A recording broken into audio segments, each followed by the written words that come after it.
S6 Nifty अभी भी संकेत ही दे रहा है कि 11,000 के बेहद नज़दीक आज ओपनिंग हो सकती है, लेकिन उससे पहले अगर हम स्टॉक स्पेसिफिक तैयारी कर रहे हैं और अभी हमने ब्रेक से पहले SIN देखा स्टॉक्स इन न्यूज़, लेकिन अब बात करते हैं वो स्टॉक्स जहां पे फ्रेश हाउस व्यूज़ आए हैं कुछ बड़े टारगेट्स के साथ। हर्षदा हमारे साथ हैं उसकी पैमाइश करने के लिए। हर्षदा मॉर्निंग, बताइए आज कौन कौन से स्टॉक शामिल हैं? इनफैक्ट कई कंपनियों और ज्यादा फोकस मिड कैप कंपनियों पर आज रहने वाला है हाउस व्यूज के लिहाज से। शुरुआत ABB के साथ करते हैं। यहाँ पर कंपनी ने जो अपना पावर ग्रिड बेचा है उसको लेकर अब फोकस आ रहा है ब्रोकरेजेस का। फिलिप्स कैपिटल की रिपोर्ट है, इनफैक्ट इन्होंने एक डाउनग्रेड किया है। न्यूट्रल की पहले राय थी, अब सेल की रेटिंग आ चुकी है और टारगेट इन्होंने जो दिया है करीब करीब 1200 रुपए प्रति शेयर का दिया है। उनको लगता है कि यहाँ से एक ठीक ठाक रेवेन्यू आता हुआ दिखाई दे रहा था, लेकिन इस पर्टिकुलर मूव के बाद डिजिटाइजेशन पर कंपनी का ज्यादा फोकस होगा। वो पावर ग्रिड से के बिजनेस से अलग निकल रहे हैं। अब साथ ही एक स्टॉक जिसका जिक्र हम इस हफ्ते की शुरुआत से कर रहे हैं, जुबिलेंट फूड। देखिए कंजम्पशन थीम फिर से जोर पकड़ती हुई दिखाई दे रही है और फिलिप्स कैपिटल इस कंपनी पर काफी बुलिश हो गई है। 1845 का टारगेट बढ़ा दिया है इन्होंने। टारगेट पहले भी काफी बुलिश थी, 1760 का टारगेट था, अब नया टारगेट है 1845 का। बाय कॉल मेंटेन कर रहे हैं। Q3 में बहुत ही बढ़िया तिमाही नतीजे कंपनी पोस्ट करेगी, ये इनका कहना है और चैनल चेक यही इंडिकेशन दे रहा है कि अक्टूबर से नवंबर में जो सेम स्टोर सेल्स ग्रोथ के आंकड़े पर हमारी नजरें रहती है उसमें करीब करीब 15% से ज्यादा की ग्रोथ दर्ज हुई है, तो वो एक पॉजिटिव रहेगा और यही इनफैक्ट स्टॉक को आगे लाइमलाइट में रखेगा और ऑफ कोर्स थर्ड क्वार्टर में बेहतर नंबर्स डिलीवर कर पाएगा। सेंचुरी प्लाई भी रेडार पर रखी और यहाँ पर CLSA की रिपोर्ट आई है। CLSA इनफैक्ट एक बाय कॉल रिटेन कर रहा है। 210 रुपए प्रति शेयर का टारगेट है। उनको लगता है मार्जिन प्रेशर्स जो भी देखने को मिले थे MDF बिजनेस में वो धीरे धीरे करके नरम होते हुए दिखाई दे रहे हैं, उससे कंपनी को फायदा मिलेगा और साथ ही साथ इस समय वैल्यूएशंस अट्रैक्टिव है, रीजनेबली प्राइस्ड है स्टॉक, इसीलिए ये स्टॉक आप फोकस में रखिएगा। फार्मा कंपनियों पर ईडलवाइस ने एक डिटेल रिपोर्ट निकाली है, उसमें उन्होंने कहा है कि थोड़ा सा अपॉर्चुनिटी मिक्स बदलता हुआ दिखाई दे रहा है। जो प्राइसिंग प्रेशर था भारतीय फार्मा कंपनियों पर वो कम होने लगा है। ऐसी स्थिति में उन्होंने जो फोकस में रखे हैं स्टॉक्स वो सबसे पहले बायोकॉन का जिक्र करते हैं, क्योंकि अब तक बायोकॉन ईडलवाइस ट्रैक नहीं कर रहा था। उन्होंने अपनी कवरेज इनिशिएट की है लेकिन रेटिंग जो है वो रिड्यूस की है, टारगेट आया है 430 का। अब आते हैं टोरेंट फार्मा पर और टोरेंट फार्मा के टारगेट्स पर ज्यादा फोकस करना चाहिए क्योंकि इन्होंने टारगेट बढ़ाया है। 1680 है नया टारगेट, पहला टारगेट 1333 था, तो ये स्टॉक आज ज्यादा फोकस में रहेगा टोरेंट फार्मा का। ग्लेनमार्क में भी इन्होंने टारगेट बढ़ाया है, 660 रुपए प्रति शेयर किया है जो पहले 625 रुपए प्रति शेयर था, लेकिन दिग्गजों में सन फार्मा पर टारगेट जो है वो घट रहा है, रिड्यूस का कॉल बना हुआ है। 430 का पहले टारगेट था, जो नया टारगेट आ रहा है वो करीब करीब 390 प्रति शेयर का आ रहा है। तो ये फिलहाल बात हुई फार्मा कंपनियों पर। आखिर में मिंडा कॉर्प को फोकस में रखिएगा। ईडलवाइस की रिपोर्ट इस पर है, इन्होंने बाय कॉल दिया है, टारगेट 151 रुपए प्रति शेयर का आ रहा है और BS4 नॉर्म्स का पूरा फायदा कंपनी के हाथ लगता हुआ दिखाई देगा। साथ ही R&D बिजनेस से कंपनी नए अपॉर्चुनिटीज को भी तलाशेगी, इसीलिए स्टॉक इनको पसंद है।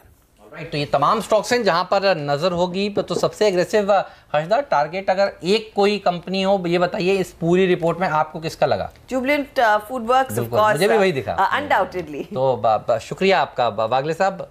जुबिलेंट फूड वर्क्स, हर्षदा आपसे 2 दिन से कह रही थी इसमें कुछ बड़ा होने जा रहा है, तो दिख रहा है वो। तो देखिए अब इतना बड़ा टारगेट मुझे नहीं याद आता 1845 का किसी ब्रोकरेज हाउस का निकल कर आया हो। कल आपने बियर पे जो फोकस किया था, क्या आप पिज़्ज़ा ऑर्डर करेंगे आज? आपकी बात बिल्कुल सही है। आई थिंक हर्षदा ने जब कहा था परसों आफ्टरनून को 1270-71 के आसपास था और वहाँ से ऑलरेडी 20 रुपए की मूव आई है और जो एक्सटेंड बिल्कुल हो सकती है 1320, 1330, 1340 तक के मेरे टारगेट्स होंगे आज और मे बी कल के लिए या मे बी दिस वीकेंड। और अगर ये 1350 के ऊपर निकल जाता है फिर मुझे लगता है इसका पैटर्न ही चेंज हो जाएगा और फिर मैं कहूंगा कि ये 1500 के मूव के लिए रेडी है। ऑब्वियसली ये पोजीशनल है, एक दिन की बात नहीं होगी। मैं अगले ये महीने की मतलब जैन महीने का मेरा टारगेट 1500-1520 के होंगे। अच्छा, ये बताइए गौरांग सर, ये जुबिलेंट फूड वर्क्स में जो फिलिप कैपिटल कह रहा है वो ये कह रहा है कि सेम स्टोर सेल्स ग्रोथ अक्टूबर और नवंबर में चैनल चेक इन्होंने किया तो 15% प्लस रहने वाली है और ये लॉजिक है जिसके चलते उन्होंने इस शेयर पे अपनी रेटिंग बढ़ाई है। एक और स्टॉक है डी मार्ट, आप देखिए ये भी बहुत ही शानदार प्रदर्शन दिखा रहा है। कंजम्पशन से जुड़ी हुई ये सारी कंपनी है एवेन्यू सुपरमार्ट्स, और जिस तरह पे से इसने भी देखिए कल समाप्ति दी है, मेरे ख्याल में ये भी नया 52 वीक हाई होना चाहिए। मैं एक बार देख लेता हूँ क्योंकि इसमें भी एक जोरदार रैली देखने को मिली थी कल के सत्र में, मेरे रडार पर ये स्टॉक आ रहा था। जी हाँ, आप देखिए ये स्टॉक ने भी Avenue Supermarts 1680 all time high है। तो जो कंजम्पशन के शेयरों में गजब हो रहा है, ये आपको क्या समझ में आ रहा है? और इन दोनों स्टॉक्स पर राय हो तो दीजिए, कुछ और शेयर आपको पसंद हो डाबर के अलावा तो वो भी बताइएगा। तो ये कंजम्पशन और डिस्क्रिशनरी स्पेंड को लेकर के तो हम साल के शुरुआत से, यानी कि 2018 जब शुरू हुआ उसके पहले से कवायद कर रहे थे। और ये दोनों ही स्टॉक जो आपने जिक्र किए हैं हेमंत, जुबिलिएंट फूडवर्क्स और डीमार्ट, ये दोनों में हमने अच्छी खासी गिरावट आते हुए देखी। SSSG यानी कि सेम स्टोर सेल्स ग्रोथ को लेकर के पिछले 2 नहीं 3 तिमाही नतीजे से सर्वोच्चम स्तर पर आ रही है और एक बहुत ही अच्छी रिकवरी। और ये क्यों हो रही है? क्योंकि डंकिन डोनट्स को लेकर के जो एक भारीपन बैलेंस शीट पे था वो अब इतिहास हो चुका है। दूसरी तरफ महंगाई दर को लेकर के जो भी दिक्कतें आ रही थी मार्जिन को लेकर के, तो कई बार हमने देखा है कि कंपनी ने बहुत ही आसानी से उपभोक्ता यानी कि हम और आप जैसे सेवन करते हैं पिज़्ज़ा का वगैरह का, तो हम पर वो बोझ आ जाता है, यानी कि कंपनी के मार्जिन पर कोई असर नहीं पड़ता।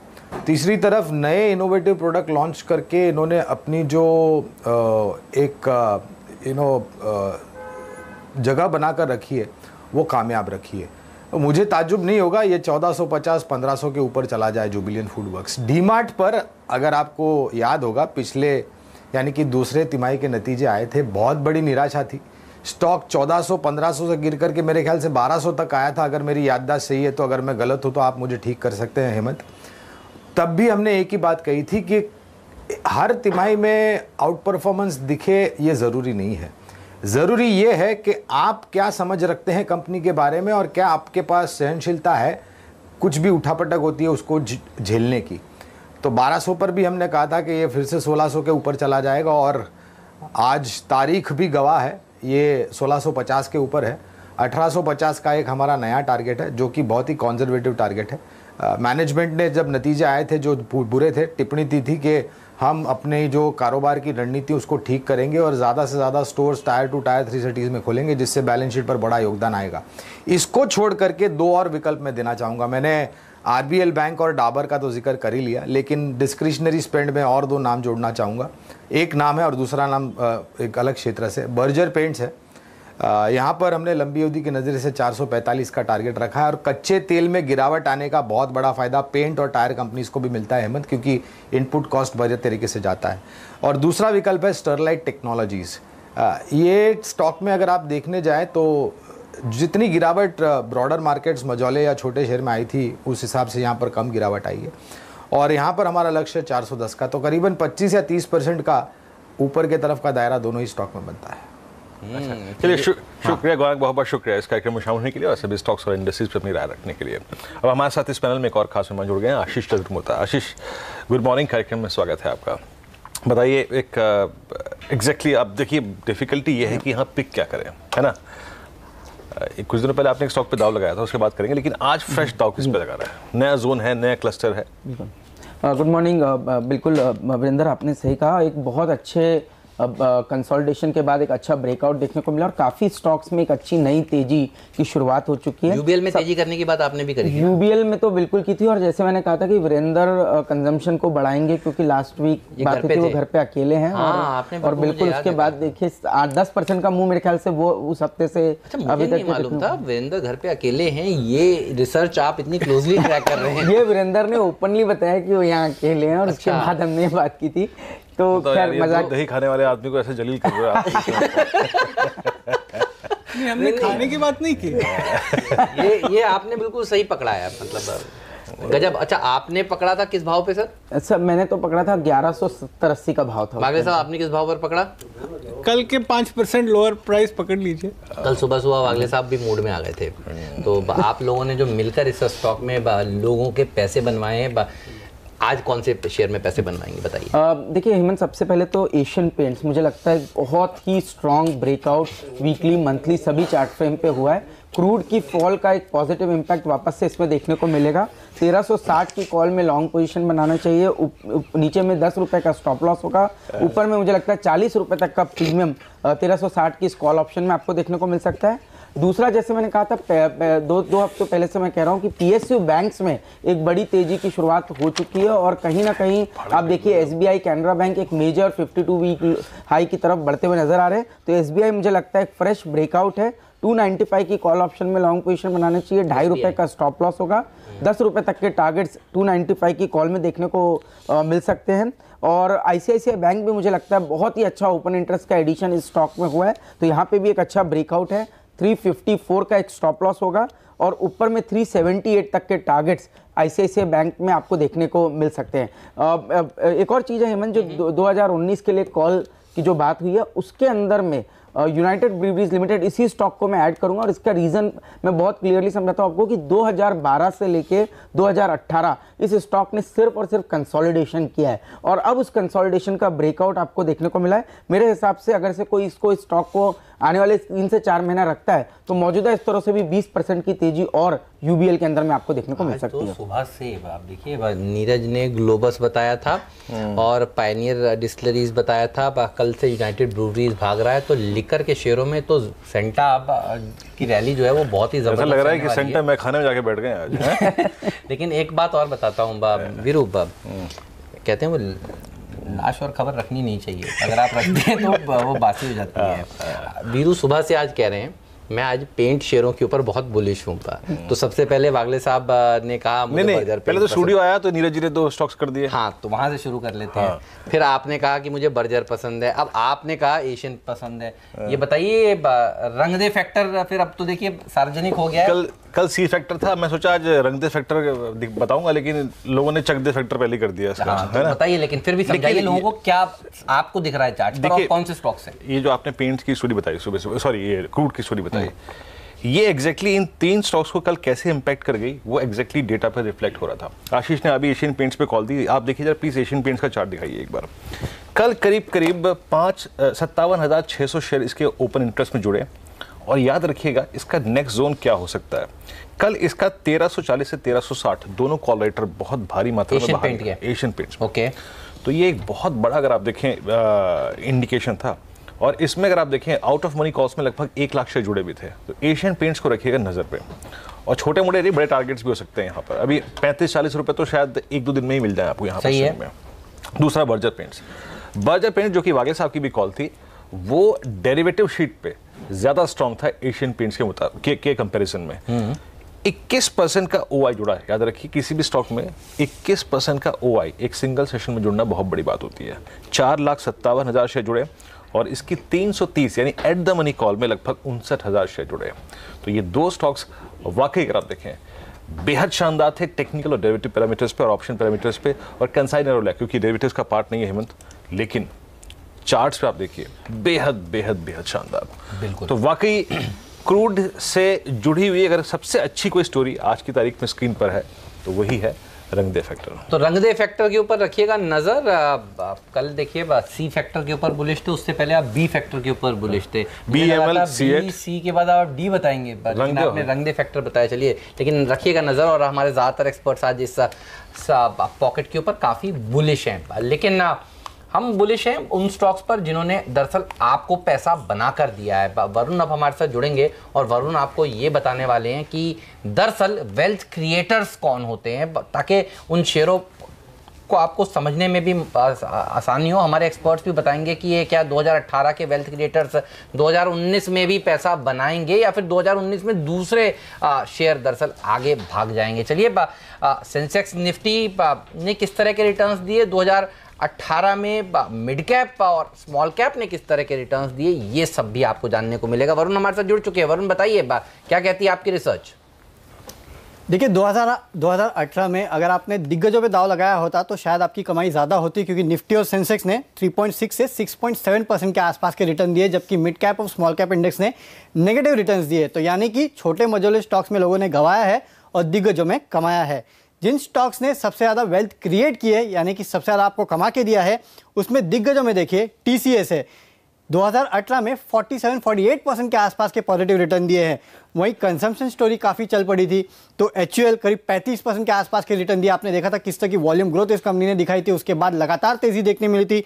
दिग्गज रिलायंस ने करीब 22 से 23% के आसपास के पॉजिटिव रिटर्न दिए। इसके अलावा मैं कंजम्पशन स्टोरी की बात कर रहा था, तो मिड कैप में अगर आप देखें तो बाटा और जुबिलेंट फूडवर्क्स करीब 46% के आसपास के रिटर्न इन्होंने कमा के दिए। तो ये वो स्टॉक्स थे जिन्होंने आपकी वेल्थ क्रिएशन करके दी है। लेकिन जिन स्टॉक्स ने लोगों ने पैसा गंवाया है, उसमें देखिए ये थे क्रिएटर्स, वेल्थ क्रिएटर्स। और याद रखिए हेमंत, मैं ये बात कहना चाहता हूँ, जुबिलेंट फूडवर्क्स देखिए इसमें शामिल है। हाँ, और आज भी शामिल है, याद रखिएगा। ये 2019 पिज्जा की महक आ रही है आपको भी, है? ये 2019 में भी रहेगा, ये मेरा कॉल है। अच्छा, ये बहुत दिनों से आपको पता है। चलिए, लेकिन अभी वागले साहब को क्या पसंद है, वो पूछेंगे। मैं एक ही बता रहा हूँ, मैं आप ये देखिए, ये वेल्थ क्रिएटर पे इस पे आपको थोड़ा सा फोकस और इस बात का एडवांटेज देना चाहिए कि ये इंडेक्स इस साल कितना झूला है। हेमंत, आप ये देखिए ना, 11,300 का हाई, फिर नीचे आया 9,954 का लो, फिर ऊपर गया 11,700, फिर नीचे आया 10,000। तो इतनी बड़ी टर्बुलेंस के बीच में इन लोगों ने ये वेल्थ क्रिएट की है। ये बताइए, पॉकेट किसने मारी इस बार? पॉकेट किसने मारी का मतलब वरुण, दरअसल किसने पैसा आपकी जेब से निकाल लिया। ओके, दिल्ली वाली लैंग्वेज है इनकी, पॉकेट किसने मारी। देखिए, सबसे ज़्यादा अगर आपको किसी ने कमा के दिया है तो TCS था, टाटा ग्रुप कंपनी। सबसे ज़्यादा किसी में गवाया है तो वो भी एक टाटा ग्रुप कंपनी ही थी, टाटा मोटर्स। 60% इसकी वैल्यू गिर चुकी है। 431 के आसपास था ये पिछले साल की क्लोजिंग जो थी दिसंबर में, अब करीब 170 के आसपास ट्रेड करता है। और दूसरा था सबसे कॉन्ट्रोवर्शियल बैंक, येस बैंक। यहाँ देखिए करीब 43% के नेगेटिव रिटर्न इसने कमा के दिए हैं, इनफैक्ट गवाए हैं, मेरा कहने का मतलब है। तो ये दो दिग्गज थे जिसमें लोगों ने पैसा गवाया है। इसके अलावा छोटे मझोले स्टॉक्स में अगर आप देखें तो HCC, J Kumar infra, Vakrangee, PC jewellers, Infibeam, Reliance capital, DHFL। और इसमें से ज़्यादातर वो स्टॉक्स है जिनमें आवाज़ आपको लगातार बोलता रहता था कि इन स्टॉक से दूर रहिए।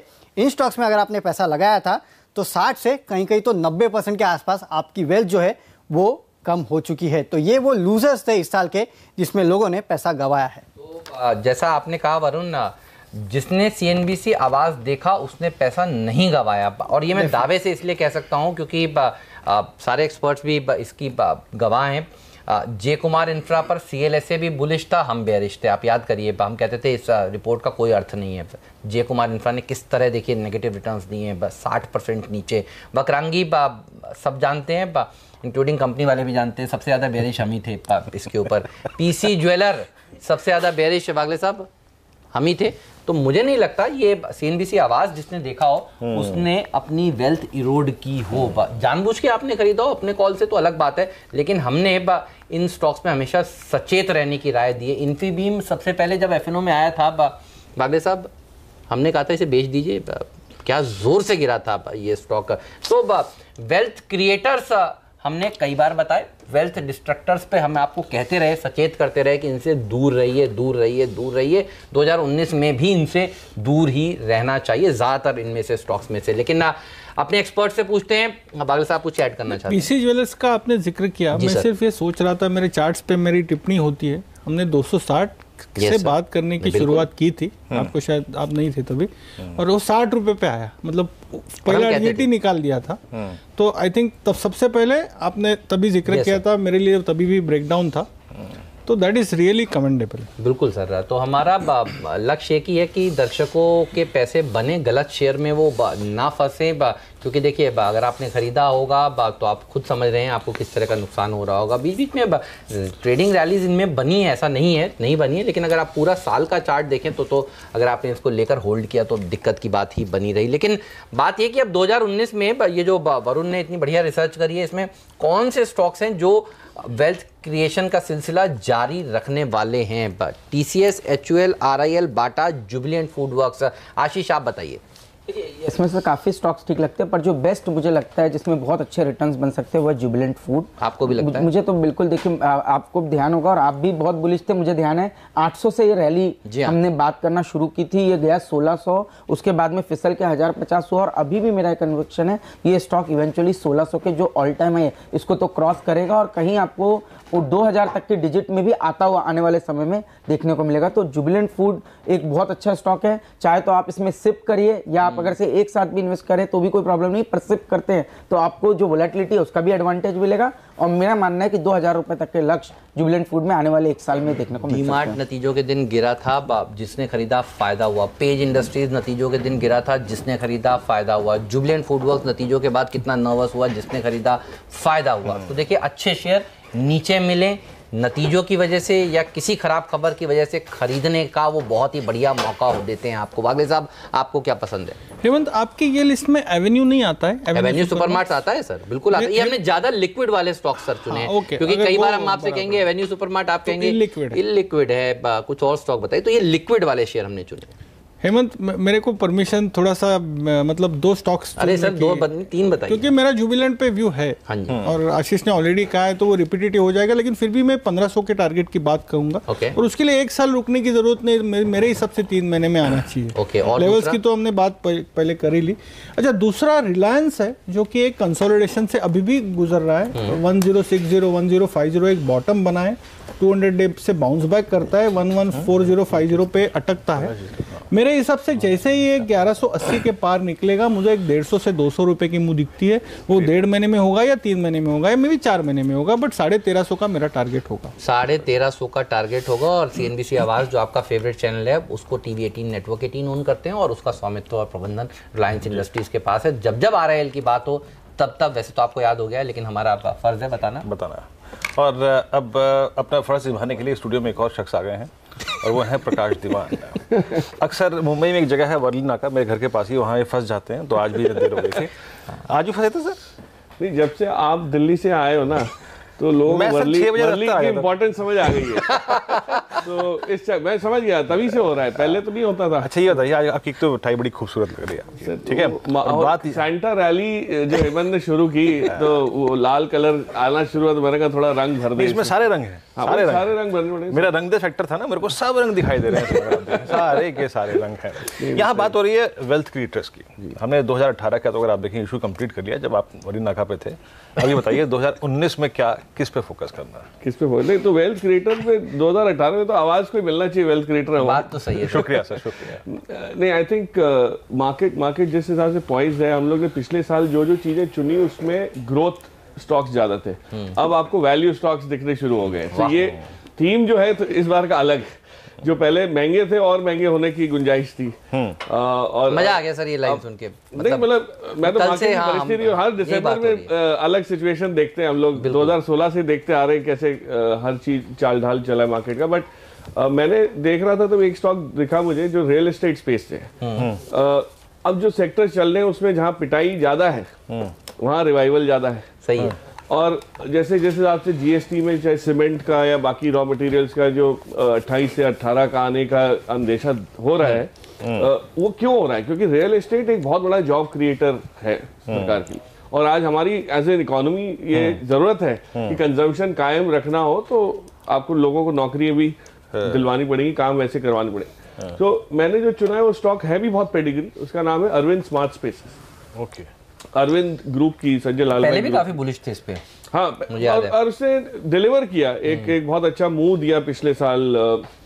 और मुझे अब लग रहा है कि जिस हिसाब से, अच्छा इसमें मजे की बात ये हो रही थी कि जो प्रमोटर्स हैं इन्होंने भी खुद हिस्सेदारी ली थी प्रेफरेंशियल अलॉटमेंट के जरिए। अच्छा, बहुत ऊंचे भाव, यहाँ से करीब 60% महंगे भाव पे लिया हुआ। ओके।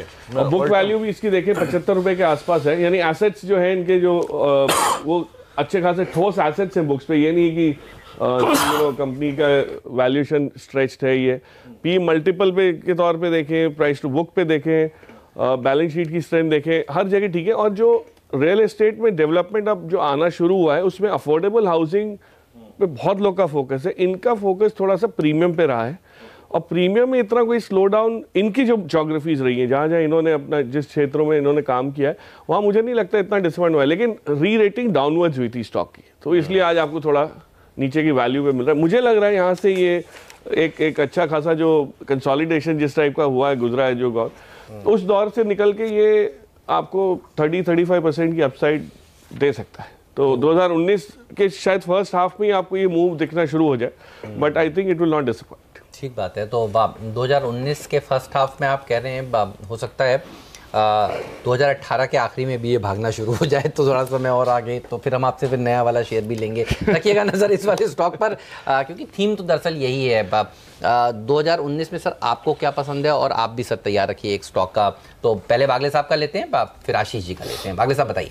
हेमंत, पेट्रोनेट LNG मैंने चूज किया है। Okay. इसमें पिछले एक हफ्ते से एक मोमेंटम दिखता है, मुझे लगता है ये जैन तक कंटिन्यू होगा, जैन फेब मिड तक। 4 से 6 हफ्ते की व्यू से मेरा टारगेट होगा 249 और आपका स्टॉप लॉस होना चाहिए 216। ओके, पेट्रोनेट हो गया आपका ये स्टॉक का। आशीष आपका? जी मैंने शायद शो की शुरुआत में उसको रिकमेंड कर दिया था, पर स्टॉक है यूनाइटेड ब्रीवरीज लिमिटेड। इसको जैसे मैंने कहा 1300 रुपये का इसका स्टॉप लॉस होगा, 1700 रुपये तक के टारगेट्स UBL के अंदर में मुझे लगता है आने वाले कुछ दिन महीनों में आपको देखने को मिल सकता है। मैं खाना दुनिया भर में पीकर बहको, यहाँ संभल के आना है। क्लोजिंग करते हैं वहां भी इनको UBL दिखता है। हाँ, शुरुआत मतलब UBL सर, अब मतलब कुछ तो करना पड़ेगा इसके बारे में। इतना कंसेंसस तो यूनाइटेड स्पिरिट्स वगैरह या दूसरे स्टॉक्स आज हेमंत की टीम में कौन कौन से? नीरज की टीम है। तो ये कहते हैं सर्दियों में बियर भी लोग पीते हैं धूप में बैठ के। धूप में मतलब आप 2020 देख रहे थे बैठ के, डिजिटल मीडिया की बात, रास्ते में कहीं भी आप देख सकते हो सर। आपको लगता है आवाज लोग घर पे टीवी पे देखते हो, तो ऐसा तो मुमकिन है नहीं। सही है सर, इस टाइप की व्यूअरशिप आपकी आती नहीं ना सर, अगर वो ना सही कह रहे हैं सर आप। तो ये वो तमाम स्टॉक्स हैं जहां पर अच्छी रैली देखने को मिलने वाली है, इस पर रखिएगा नजर। हमने बहुत विस्तार से रंग दे फैक्टर की बात कर ली, पेंट शेयरों की, एविएशन शेयरों की बात हम कल आखिरी सौदा से लगातार कर रहे हैं, इंटरग्लोब और देखिए स्पाइस जेट में एक अच्छी रैली देखने को मिली है। एविएशन शेयरों में इन्हीं दोनों को गिनिएगा, कुछ दिनों के लिए जेट को भूल जाइए, वहाँ दिक्कतें काफ़ी सारी हैं। जेट तो खैर कल भी नहीं चल रहा था। और ऑयल मार्केटिंग कंपनियों में भी देखिए बात हुई है। आपको क्या पसंद है इस स्पेस में? जो कच्चा तेल कल और आज में, कल तो 60 था, आज देखिए 58 के नीचे पहुँचा। कोई स्टॉक या क्या चलेगा इसके चलते? कोई अगर अलग थीम आपको समझ में आ रहा हो जो ऑब्वियस हैं, पेंट, एयरलाइन, OMCs के अलावा, तो वो भी बताइएगा। आई थिंक जो चीजें नहीं चलेंगी और जो चल चुकी है थोड़ी सी वहाँ की, तो उसमें मुझे लगता है, हमेशा मैं बोलते रहता हूँ, लुब्रिकेंट्स पे थोड़ा सा ध्यान दीजिए। थोड़े से ओवररेटेड हो जाते हैं जब माहौल ठीक ठाक होता है, लेकिन आगे चल के इनकी बिक्री वही रफ्तार से होगी जो पहले हुई है, डाउटफुल है।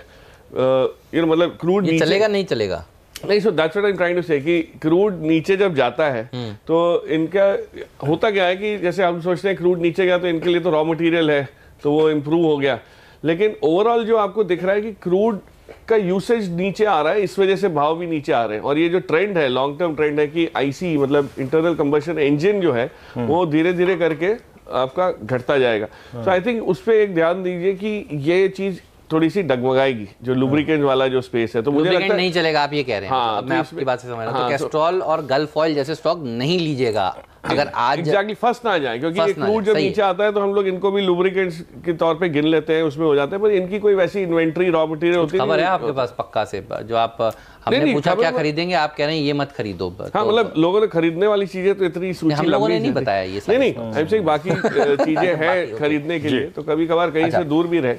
ऑलराइट, तो ये कहने की बात ये है कि देखिए फंसिएगा मत गल्फ ऑयल में, फंसिएगा मत कैस्ट्रॉल जैसे स्टॉक्स में। जो हमारे एक्सपर्ट्स बता रहे हैं बस शेयर, उन पर आपकी नज़र होनी चाहिए। लेकिन 300 करोड़ की delivery based buying ICICI bank में और 400 करोड़ की एक्सिस बैंक में, और एक्सिस बैंक की भी बात हम कल ही कर रहे थे, इन दोनों में ज़्यादा बेटर क्या है। और अब 5 ट्रेडिंग सेशंस बचे हैं, उसके बाद फिर एक्सपायरी है। अगले हफ्ते मंगलवार को क्रिसमस के चलते छुट्टी है। इन स्टॉक्स में कुछ पसंद है या शॉर्ट कवरिंग के चलते कोई और स्टॉक भागेंगे? नहीं, ICICI बैंक सुबह मॉर्निंग में इस कॉल को हमने इंक्लूड किया। बहुत स्ट्रॉन्ग बाइंग है, जैसा आपने कहा। एक तो डिलीवरी बेस्ड बाइंग बहुत अच्छी है, दूसरा ओपन इंटरेस्ट के लिहाज से बहुत अच्छा पॉजिटिव रुझान इस स्टॉक में बना हुआ है, और टेक्निकली एक बहुत अच्छा ब्रेकआउट वीकली चार्ट्स पे स्टॉक ने दिया है। मेरे हिसाब से अब ऑल टाइम हाई की तैयारी ये स्टॉक करने की तैयारी कर चुका है। 378 380 इमीडिएट टारगेट्स ICICI बैंक में देखने को मिलेंगे। 354 के स्टॉप लॉस से लॉन्ग पोजीशन स्टॉक में रिकमेंड करूंगा। वह देखिए, मेरे सहयोगी हेमंत ने क्या खूबसूरती से एक बात रखी कि 5 ही दिन बाकी है। मैं कहा यार 5 दिन क्या बाकी है, इनकी छुट्टी में 5 दिन बाकी है सिर्फ, एक्सपायरी के लिए 5 दिन बाकी है मैंने कहा। 28 तारीख से हेमंत छुट्टी पे जा रहे हैं, अवकाश पे जा रहे हैं, लेकिन 28 करके जाएंगे। 28 करके जाएंगे। देखिए हाँ, मतलब हम अगर कायदे देश से देखें तो 31 तारीख से 31 तारीख से छुट्टी। चलिए सैटरडे संडे है ना। हाँ अच्छा, ICICI बैंक की बात की थी आप हेमंत, आपने डिलीवरी बेस्ड बैंक की बात की, एक्सिस बैंक की। एक चीज़ जो कि मैं कल बात कर रहा था वो था PSU बैंक इंडेक्स। याद रखिए सितंबर के बाद पहली बार जाकर PSU बैंक इंडेक्स अपने 200 डेमा के ऊपर बंद हुआ है। कल इसी ब्रेकआउट की मैं, हालांकि ये कंफर्म होने में अभी 2 दिन लगते हैं, 3 दिन लगते हैं, लेकिन मैं इसी एक क्लोजिंग की एक्सपेक्टेशन कर रहा था। आशीष, मैं जानना चाहूँगा इस इंडेक्स ने जो कल किया वो वाकई अगर आप देखें सराहनीय था और उसको आपको शायद रिस्पेक्ट देनी चाहिए। अब अगर मैं थोड़ा सा नीचे आऊँ PSU बैंक बास्केट में, आपको अच्छा क्या लग रहा है? SBI ने कल डिसाइसिव मूव दिया और एक बहुत अच्छे क्लस्टर में ऑप्शन एक्टिविटी काफ़ी स्ट्रांग थी। और इनफैक्ट मैं एक चीज़ देख रहा था, शायद मैंने SBI पे नोट करी थी, आई थिंक मैं मिस कर रहा हूँ कहीं पर, इसकी कॉल ऑप्शन एक्टिविटी काफ़ी स्ट्रांग थी। आशीष क्या कहते हैं? बात करिए। हाँ वही, मतलब पूरे बास्केट में क्या लेंगे आप? बिल्कुल बहुत से स्टॉक है। देखिए लास्ट वीक भी हमने 284 पे SBI की बात की थी और ये जो टारगेट है कल जो हिट किया वो ऑलरेडी हो चुका है और अभी एक रिवाइज टारगेट की हम बात कर रहे हैं। स्टॉक्स काफी अच्छे हैं, मैं वही कह रहा हूँ। सबसे पहले तो SBI बेस्ट प्रेफर्ड पिक रहेगी। इसके बाद अगर से मुझे लेना है तो कैनरा बैंक, ये मुझे काफी अच्छा लगता है क्योंकि जिस तरह का ब्रेकआउट इस स्टॉक ने वीकली चार्ट फ्रेम पे दिखाया, करीब करीब 5 हफ्तों के हाईज को इसने कल क्रॉस किया है और ओपन इंटरेस्ट में करीब करीब 12% का इजाफा लास्ट 4 दिनों के अंदर में ऐड हुआ है। तो मेरे हिसाब से ये बिल्कुल ब्रेकआउट पॉइंट पे खड़ा है और जैसे ही 270 क्रॉस होगा, मेरे हिसाब से नेक्स्ट अपसाइड टारगेट 282 से 284 तक की जगह कैनरा बैंक में बनती हुई नजर आएगी। अब इसको इनिशिएट करने के लिए आपको 267 या 66 का एक छोटा सा स्टॉप लॉस लगाना है और इस छोटे से स्टॉप के साथ मुझे लगता है बहुत अच्छे रिवॉर्ड्स कैनरा बैंक में देखने को मिल सकते हैं। ठीक बात है बाब। चलिए तो हो गए तेजी वाले बैंक, थोड़े कमज़ोर बैंकों की बात करते हैं। येस बैंक का, और येस बैंक में पहले लोग कहते थे कि भाई फोर्टिस का अगर प्ले है तो येस बैंक भी है, फोर्टिस की डील होगी तो येस बैंक को भी फ़ायदा होगा। देखिए अगर डील नहीं हो रही है, लटक रहा है ओपन ऑफर, इनको भी शेयर जो थे वो टेंडर में देने थे, अब वो ओपन ऑफर में डिले हो चुका है। और मज़े की बात, कल येस बैंक ने डिस्क्लोजर्स में ये साबित कर दिया, बता दिया कि जी इन्होंने हल्के हल्के करके इंक्लूडिंग कल का दिन, कल भी इन्होंने शेयर बेचे हैं और कल के शेयर बेचने की वजह से दरअसल इनकी जो बिकवाली की संख्या है शेयरों की वो 2.12% के हो गई है। 2% के ऊपर होता है तो इनको डिस्क्लोजर देना पड़ता है और इन्होंने वो दिया है। फोर्टिस हेल्थ केयर की तो दिक्कतें समझ में आ ही रही हैं, सबको पता ही है, हम आपको लगातार सचेत कर ही रहे थे। अब येस बैंक के ऊपर भी ये हैंगओवर, कल का दिन जहां सारे बैंक भाग रहे थे, येस बैंक देखिए क्यों अंडर परफॉर्म कर रहा था, सबको समझ में आ रहा है। और हिस्सेदारी इनके पास मैं देख रहा था नवंबर तक के जो डिस्क्लोजर था एक्सचेंजेस पर जो मिला उसमें 9.25% के आसपास की है, 9.33 टू बी प्रिसाइज। अगर ये 2% बिक गई है तो भी देखिए हिस्सेदारी है। सर ये येस बैंक को अब क्या करें, इस खबर के चलते आप कैसे देख रहे हैं बताइए? आप पहले भी कहते थे I will say no to Yes Bank. हाँ मतलब इसमें जो ट्रिगर मेरा लेने का जब बनेगा इसमें दो चीज से है। एक कि आरबीआई और इनकी जो डाइवर्जेंस का जो क्लैरिटी आएगी, उसकी पुष्टि हो जाएगी कि भाई इसमें अब कोई डाइवर्जेंस नहीं है। एक तो वो है, उसकी अभी भी वेट कर रहा हूँ। और दूसरा जो बोर्ड ने अब चेयरमैन बनाने का, दत्त साहब का नाम आया, ब्रह्मदत्त का, कि भाई इनको बनाया जाएगा, लेकिन आगे सीईओ वाला जो कामकाज है वो अभी भी कहीं ना कहीं अधूरा है। और दूसरी बैंक आप देखिए किस रफ्तार से आपको वो दिखा रही है कि मार्केट शेयर ग्रोथ जो है वो आएगा। तो येस बैंक के लिए पैसा जुटाना भी आगे चल के मुश्किल होगा थोड़ा सा, जब तक ये सब क्लियर नहीं होता। और बैंक के लिए रॉ मटेरियल होता है पैसा, अगर आप पैसा ही नहीं जुटा पाएंगे तो आपकी ग्रोथ जो है इस मार्केट में, जहाँ पे मोमेंटम कैपिटल गोज ये वो केपेक्स में आना शुरू होगा, तो आप फिर रह जाएंगे। तो कहीं ना कहीं वो 4 वाला मल्टीपल आना उसके लिए बहुत मुश्किल हो जाएगा। तो मुझे लग रहा है जिस हिसाब से वीरेंद्र का SBI, अब कल जो RBI ने OMO अनाउंस किया है, हाँ, उसकी वजह से जो बॉन्ड यील्ड्स पे जो गिरावट आई 7.14 पे शायद मेरे ख्याल से क्लोज हुआ।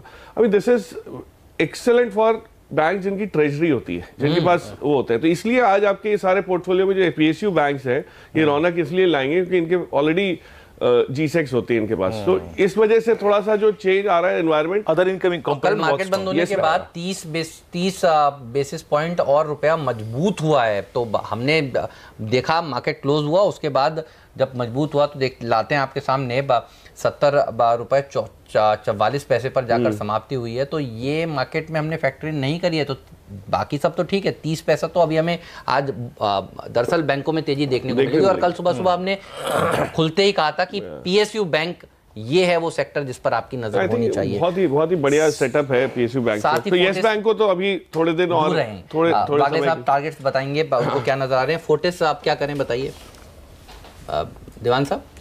फोर्टिस तो मतलब मैं तो देखना ही बंद कर दिया है काफी महीनों से। क्यों सर? देखना क्यों? भाव आता है बट ट्रेड होता है। नहीं इन द सेंस उसमें इंटरेस्ट लेना कि इसमें, और जितने लोग थे उनको बोल के निकलवा दिया था कि आप इसमें से निकल जाइए। सिर्फ एक बाईबैक के बलबूते मतलब कितने दिन तक ये करे। मतलब ये मैंने कहा था कटी पतंग है, कहाँ रुकेगी कहाँ गिरेगी ये कहना मुश्किल हो जाता है। 156 से ही बोलते आ रहे हैं हम लोग। तो बागले साहब यस बैंक के आप यस सर 190 200 के आसपास आए तो बेच देना चाहिए।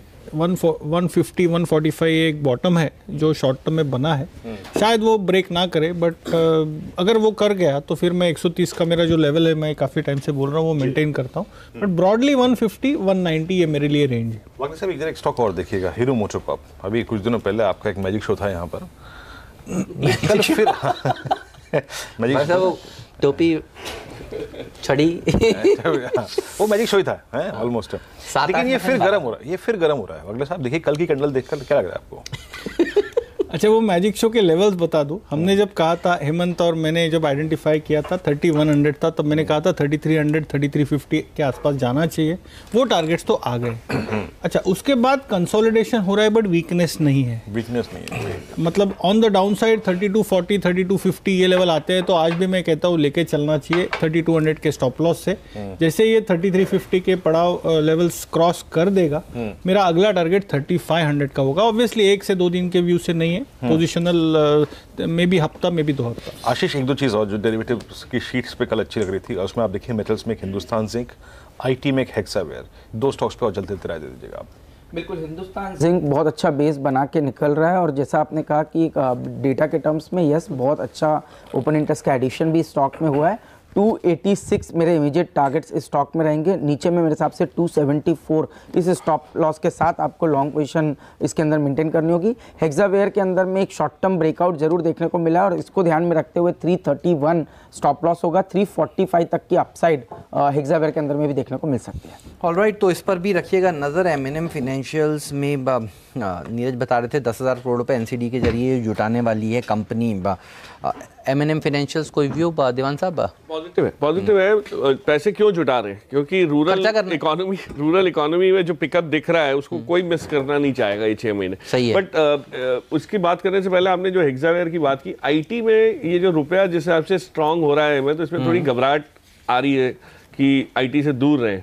तो मुझे लग रहा है कि ये आपको थोड़ी सी यहाँ बॉटम फिशिंग का चांस फिर दे देगा 3-4 महीने के हिसाब से। और उसमें भी HCL टेक मैंने पहले भी बताया था कि जो एक्विजिशन हुआ उससे जो चिंताएं हुई चिंताएं ये हैं कि इससे आगे चल के इनको स्ट्रेस बैलेंस शीट पे आएगा, कोई पैसा ये जुटा रहे हैं एज डेट बहुत समय बाद।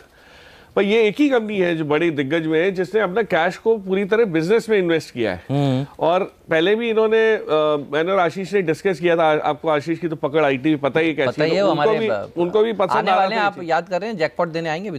बिल्कुल नहीं तो वो तो माहौल जैकपॉट वाला है अब तो। बट आईटी में जिस टाइप का पहल ये लोग कर सकते हैं ये प्रोडक्ट एक्विजिशन को लेके, पहली बार इन्होंने एक प्रोडक्ट पोर्टफोलियो बनाना शुरू किया अपार्ट फ्रॉम सर्विसेज। तो अगर गिरावट का चांस आपको मिलता है HCL टेक डेफिनेटली ले सकते। ऑलराइट, तो रखिएगा नजर HCL टेक पर भी। और देखिए कल ये स्टॉक आईटी शेयरों में सबसे ज़्यादा मजबूती भरा शेयर था। यहाँ पर दिन के हाईएस्ट लेवल पर जाकर समाप्ति हुई थी। अच्छी तेजी देखने को मिली थी इस शेयर में। बहुत सारी खबरें अभी बाकी हैं, हम आपको इन सब खबरों पर अपने एक्सपर्ट्स की राय देंगे। PVR भी देखिए पूंजी जुटाने जा रहा है, तो ज़्यादा मल्टीप्लेक्सेस खोलने की लगता है इनकी योजना है। बहुत सारे स्टॉक्स हैं, आरकॉम के लिए खबरें हैं, तो ये सब बात करेंगे। लेकिन अब वक्त हो गया है दरअसल मुनाफे की तैयारी से पहला सौदा में जाने का। यहाँ पहला सौदा में आशीष हमें बताने वाले हैं कि आज का जैकपॉट स्टॉक क्या है। स्टॉक 2020 की टीम भी बताएंगे, वागले साहब उसमें से सुनकर आपको देंगे कौन सा स्टॉक उनको पसंद है। रुपए की ओपनिंग के ऊपर भी रहेगी नजर। प्रकाश गाबा हमारे नए मेहमान हमारे साथ जुड़ेंगे और प्रदीप भी हमारे साथ जुड़ चुके हैं। तो 11,000 प्रदीप SGX निफ्टी देखिए बिल्कुल वहीं पर खड़ा है। जरूर आज इसको आना ही चाहिए। कल हमें लग रहा था कि निफ्टी बैंक में ब्रेकआउट होगा, वो हुआ और आज निफ्टी आपको वैसा ही कमाल दिखाएगा। चलिए आपको बताते हैं आज के टॉप स्टॉक्स। सबसे पहले तो क्रूड की गिरावट का फायदा दिखाई देगा कई एक सेक्टर्स पे। 14 महीने के निचले स्तर पर यह पहुंच चुका है। तो oil marketing companies, aviation companies और टायर शेयरों में आज होगी तेजी। बिल्कुल, इसके अलावा फोर्टिस हेल्थ केयर पर भी रखिएगा नजर। देखिए फोर्टिस हेल्थ केयर में करीब 2.13% हिस्सेदारी येस बैंक ने पिछले कुछ दिनों में बेची है और ये डिस्क्लोजर्स कल येस बैंक ने एक्सचेंजेस को बाजार बंद होने के बाद दिए हैं। फोर्टिस में अब थक रहा है येस बैंक और दूसरे इन्वेस्टर्स, क्योंकि ओपन ऑफर जो आना था, जो 18 तारीख को खुलना था, वो सुप्रीम कोर्ट के आदेश की वजह से अब दरअसल डिले हो गया है। तो फिर इसके चलते देखिए अब इन्वेस्टर्स थकते हुए, तो दोनों ही स्टॉक्स में दबाव मुमकिन है। इसके साथ ही साथ आपकी नजर होनी चाहिए थॉमस कुक पे। यहाँ पर आदित्य बिरला सन लाइफ म्यूचुअल फंड ने हिस्सा खरीदा है। 14 दिसंबर को थॉमस कुक में 2% हिस्सेदारी खरीदी है इन्होंने और ये 5% से बढ़कर अब 7% हो चुका है। इसके अलावा M&M फाइनेंशियल, जिसकी हम बात कर रहे थे, 10,000 करोड़ रुपए एनसीडी के जरिए ये कंपनी जुटाने वाली है और आप सब जानते हैं रूरल सेक्टर को इस समय पूंजी की जरूरत है। इलेक्शंस का समय है, फार्म लोन वेवर्स का माहौल है, तो ये वो स्टॉक है जो अच्छा प्रदर्शन दिखा सकता है। और फोकस में सरकारी बैंक और एनबीएफसीज बने रहेंगे, क्योंकि आरबीआई ने दिसंबर में 30,000 करोड़ के और बॉन्ड खरीदने की बात तो कही है। साथ ही ये भी बताया कि अगले महीने अब ये दिसंबर के मुकाबले में और भी ज्यादा 50,000 करोड़ के बॉन्ड की खरीदारी करेंगे। तो लिक्विडिटी काफी बनी रहेगी, जिसका फायदा बैंकों को होगा और एनबीएफसीज को भी।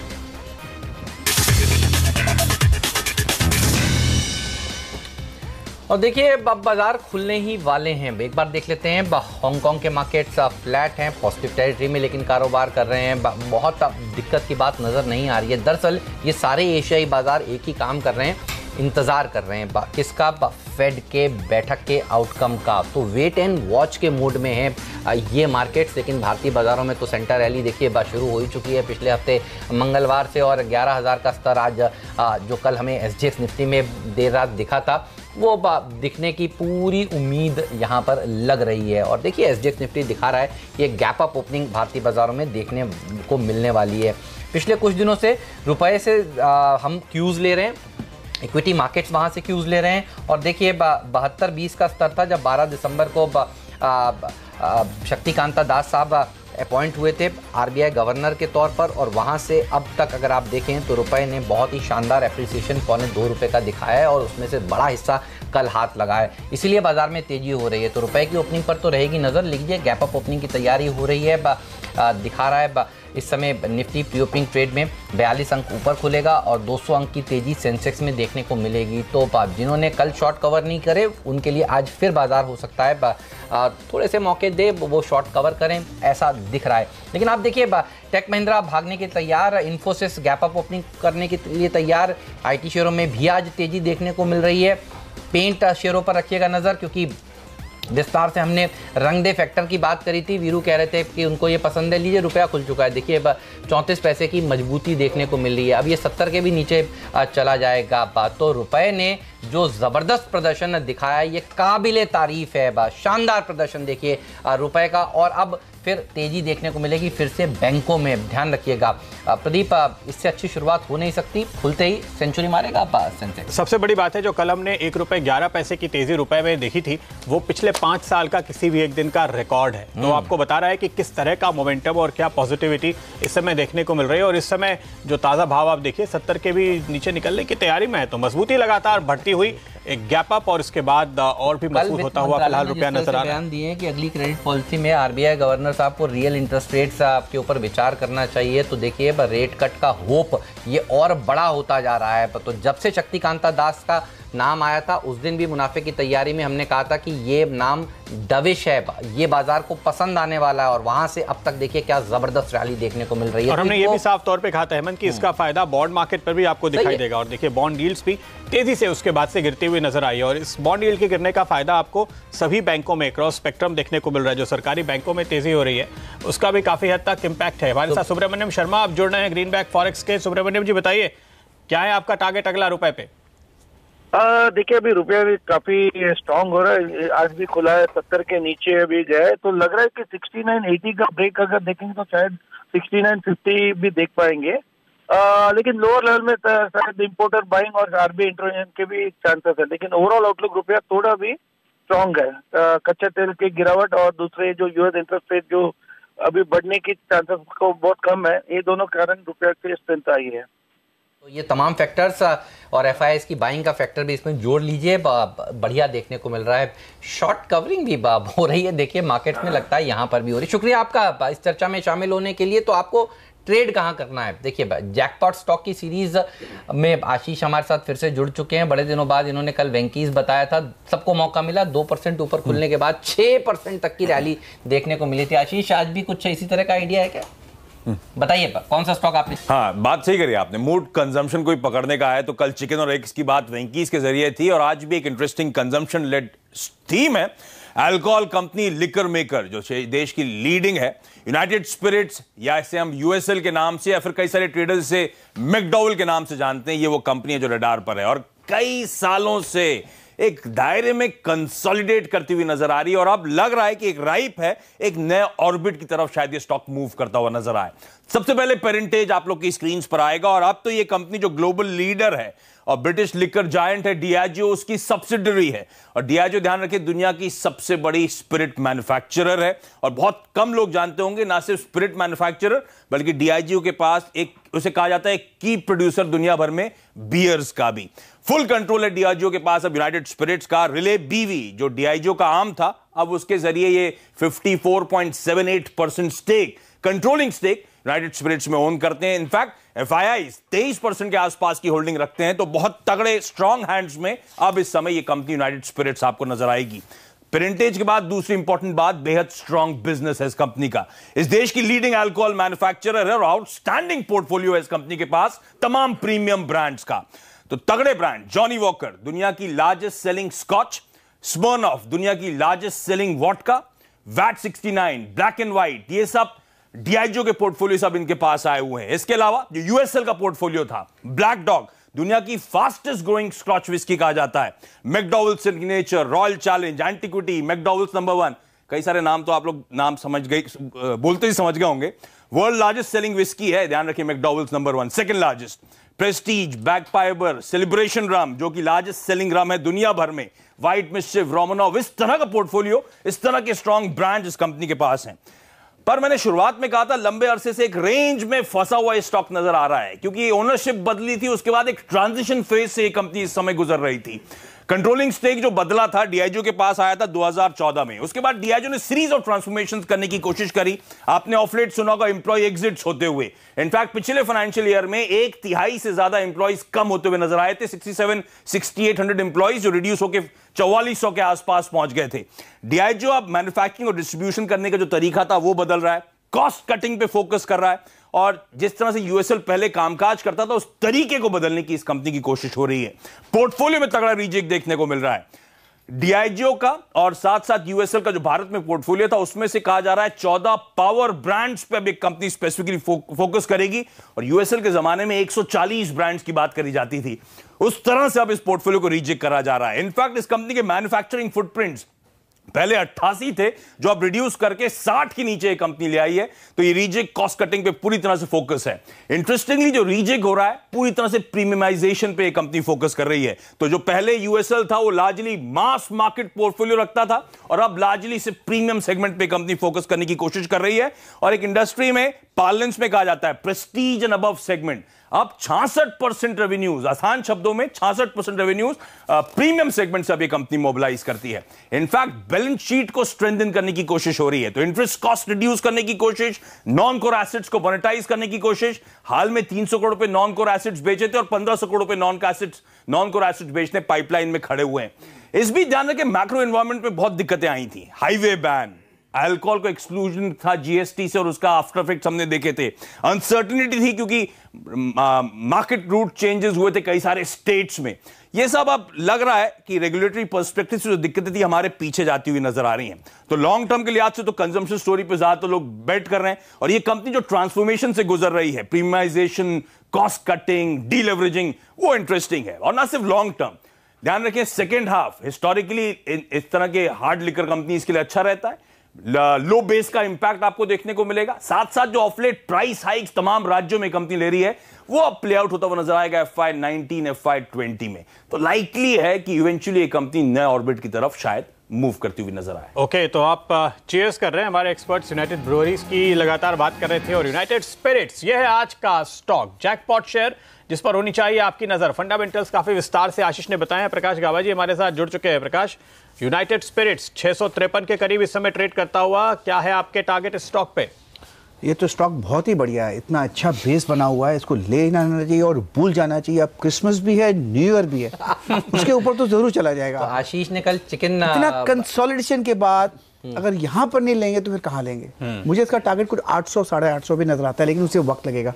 लेकिन इस जगह पर लेना चाहिए, सेफ्टी मार्जिन बहुत हाई है। ऐसे टारगेट के लिए लेना चाहिए। देखिए जैकपॉट शेयर जो आशीष बताते हैं वो मल्टी बैगर्स होती हैं। कल जो इन्होंने वेंकीस बताया था वो तो उन्होंने एक जीरो ऐड करके उसके ऊपर भी डबल कराया। तो यहाँ पर आपको लंबे टारगेट देखने हैं। 800 से 850 यूनाइटेड स्पिरिट्स कमाकर जरूर देगा। 800 के टारगेट थी वागले साहब ने लिखे थे। जब आशीष बोल रहे थे तो मैंने वागले साहब को इशारा किया, मैंने कहा कैसा लगता है ये स्टॉक? तो 800 का टारगेट वागले साहब का है। वागले साहब कल आपने जो बियर में तेजी कराई थी 6% की, ये कल इतना नहीं भागा था। तो आज के लिए इंट्राडे वाला भी एक बार टारगेट बताइए। 800 तक लंबा वाला टारगेट जैसे प्रकाश ने कहा, मैं सहमत हूँ। 800 और 850 ये 3 से 4 महीने, शायद 5 महीने लग सकते हैं, शायद 2 महीने में भी आ सकता है। लेकिन मुझे लगता है बाय एंड ऑफ दिसंबर 675 का टारगेट आना चाहिए। करंट क्लोज है 645, तो मैं 5% अपसाइड की बात करूंगा। 630 के नीचे ये स्टॉक जाना नहीं चाहिए, वो स्टॉप लॉस हो सकता है। लिकर शेयरों पर वीरू की तो पकड़ है ही, सबसे ज़्यादा पकड़ आशीष की है, आशीष चतुर्मोहता जी की। इन्होंने यूनाइटेड ब्रूअरीज भी सबसे पहले पकड़ा था। कितना भागेगा ये बताइए?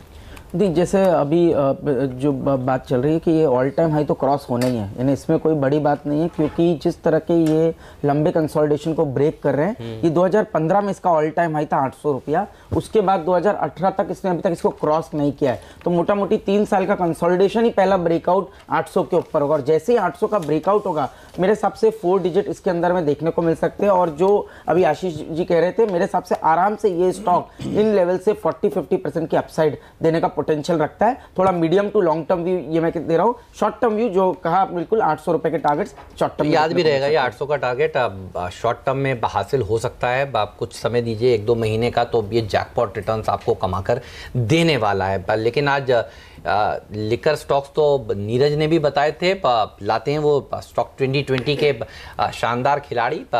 ये देखिए ग्लोबल स्पिरिट पायनियर में मैं सुबह कह रहा था ये तो 10% वाला कैंडिडेट है। वागले साहब, इस टीम में देखकर एक स्टॉक जो आपको सबसे बढ़िया लगता हो?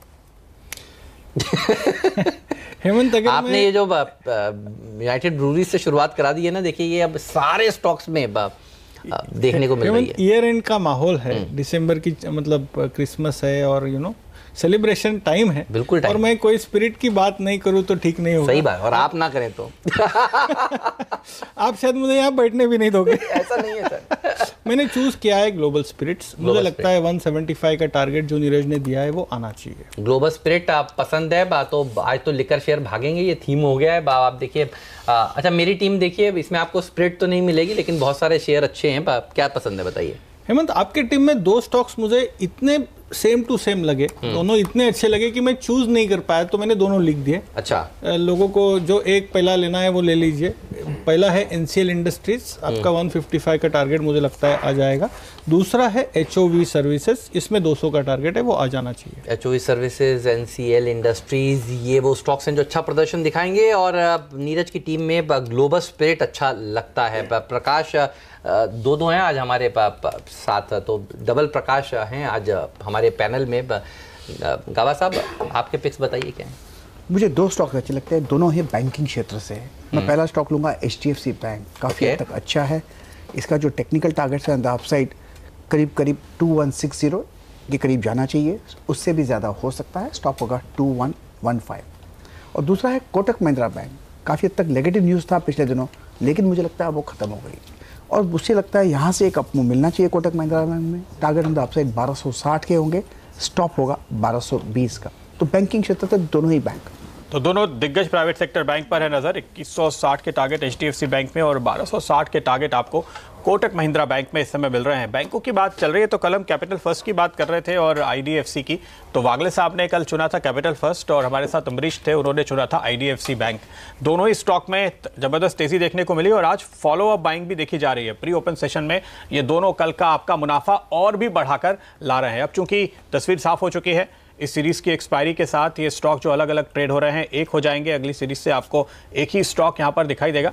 प्रकाश दीवान, आपकी क्या राय है इस मर्जर के बाद? क्या यहाँ पे एक वेल्थ क्रिएशन होता हुआ दिखाई देगा? इस रनअप में लोग खरीदारी कर रहे हैं, देखिए जबरदस्त ट्रेडिंग का मौका तो मिल ही रहा है, इन्वेस्टमेंट व्यू क्या है?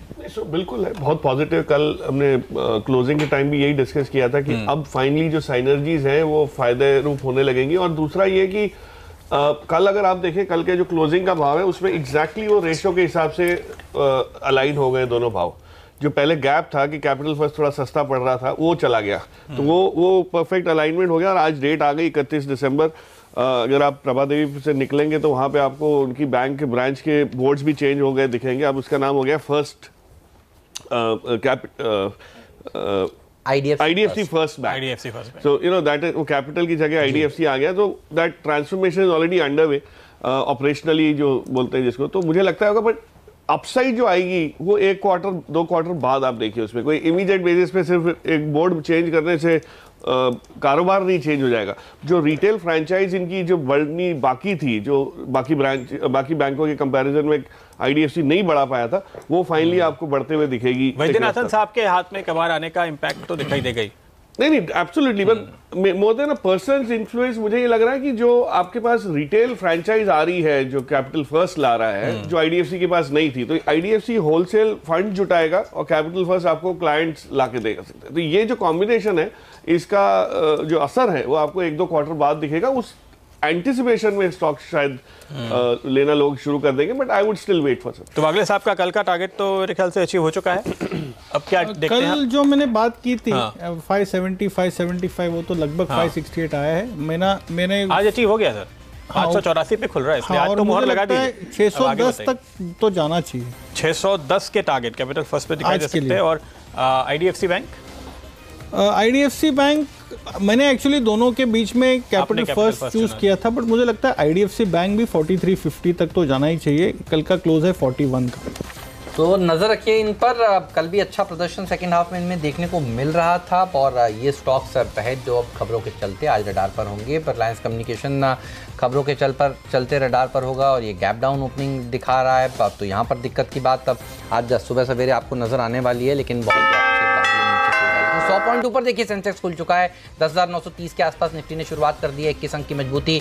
मिड कैप इंडेक्स देखिए 0.5% की मजबूती के साथ इस समय कारोबार कर रहा है, तो बहुत ही शानदार प्रदर्शन देखने को मिल रहा है। CNBC आवाज का जैकपॉट स्टॉक का यूनाइटेड स्पिरिट्स में 1% की मजबूती के साथ ओपनिंग हो चुकी है। इसके अलावा आप नजर रखिए कुछ और स्टॉक्स पर जहां पर जबरदस्त एक्शन देखा जा रहा है। इंडियाबुल्स हाउसिंग फाइनेंस भागता हुआ, जो कच्चा तेल गिरा है, HP, BP, IOC नीरज की टीम में थे, देखिए भाग रहे हैं। इंटरग्लोब में कल की रैली और आगे बढ़ती हुई। जुबिलेंट फूडवर्क्स जो एग्रेसिव टारगेट बता रही थी हर्षदा, देखिए उसका असर देखने को मिल रहा है। फिलिप का कैपिटल ने 1845 का जो लक्ष्य सुझाया है उसके चलते देखिए तेजी देखने को मिल रही है इस स्टॉक में। सीएट जैसे शेयर भी भागते हुए आज आपको नजर आ रहे हैं। और सीमेंट स्पेस पर रखिएगा नजर, क्योंकि इनमें भी अब चाल बननी शुरू हो चुकी है। शनिवार को GST काउंसिल की बैठक से पहले अंबुजा में एक मूवमेंट इस समय देखने को मिल रहा है। तो ये तमाम ऐसे स्टॉक्स हैं जहां पर एक्शन भरपूर इस समय बना हुआ है। स्टॉक 2020 में जो हम कह रहे थे ग्लोबल स्पिरिट, देखिए अब ये 6% ऊपर खुला है। अच्छी रैली यहाँ पर देखने को मिल रही है। पायनियर भी लाते हैं आपके सामने, मेरे ख्याल में वहाँ पर भी अच्छी तेजी देखी जा रही होगी। ये सारे के सारे जो स्पिरिट वाले शेयर हैं अच्छा प्रदर्शन आज के सत्र में दिखाते हुए। और GM रूबीज भी कल की रैली को और आगे कंटिन्यू करता हुआ। ग्लोबल ऑफशोर नहीं, ग्लोबल स्पिरिट की बात हो रही है। GM रूबीज देखिए आपके सामने आता हुआ। तो ये सारे लिकर शेयर बढ़िया भाग रहे हैं प्रतीक।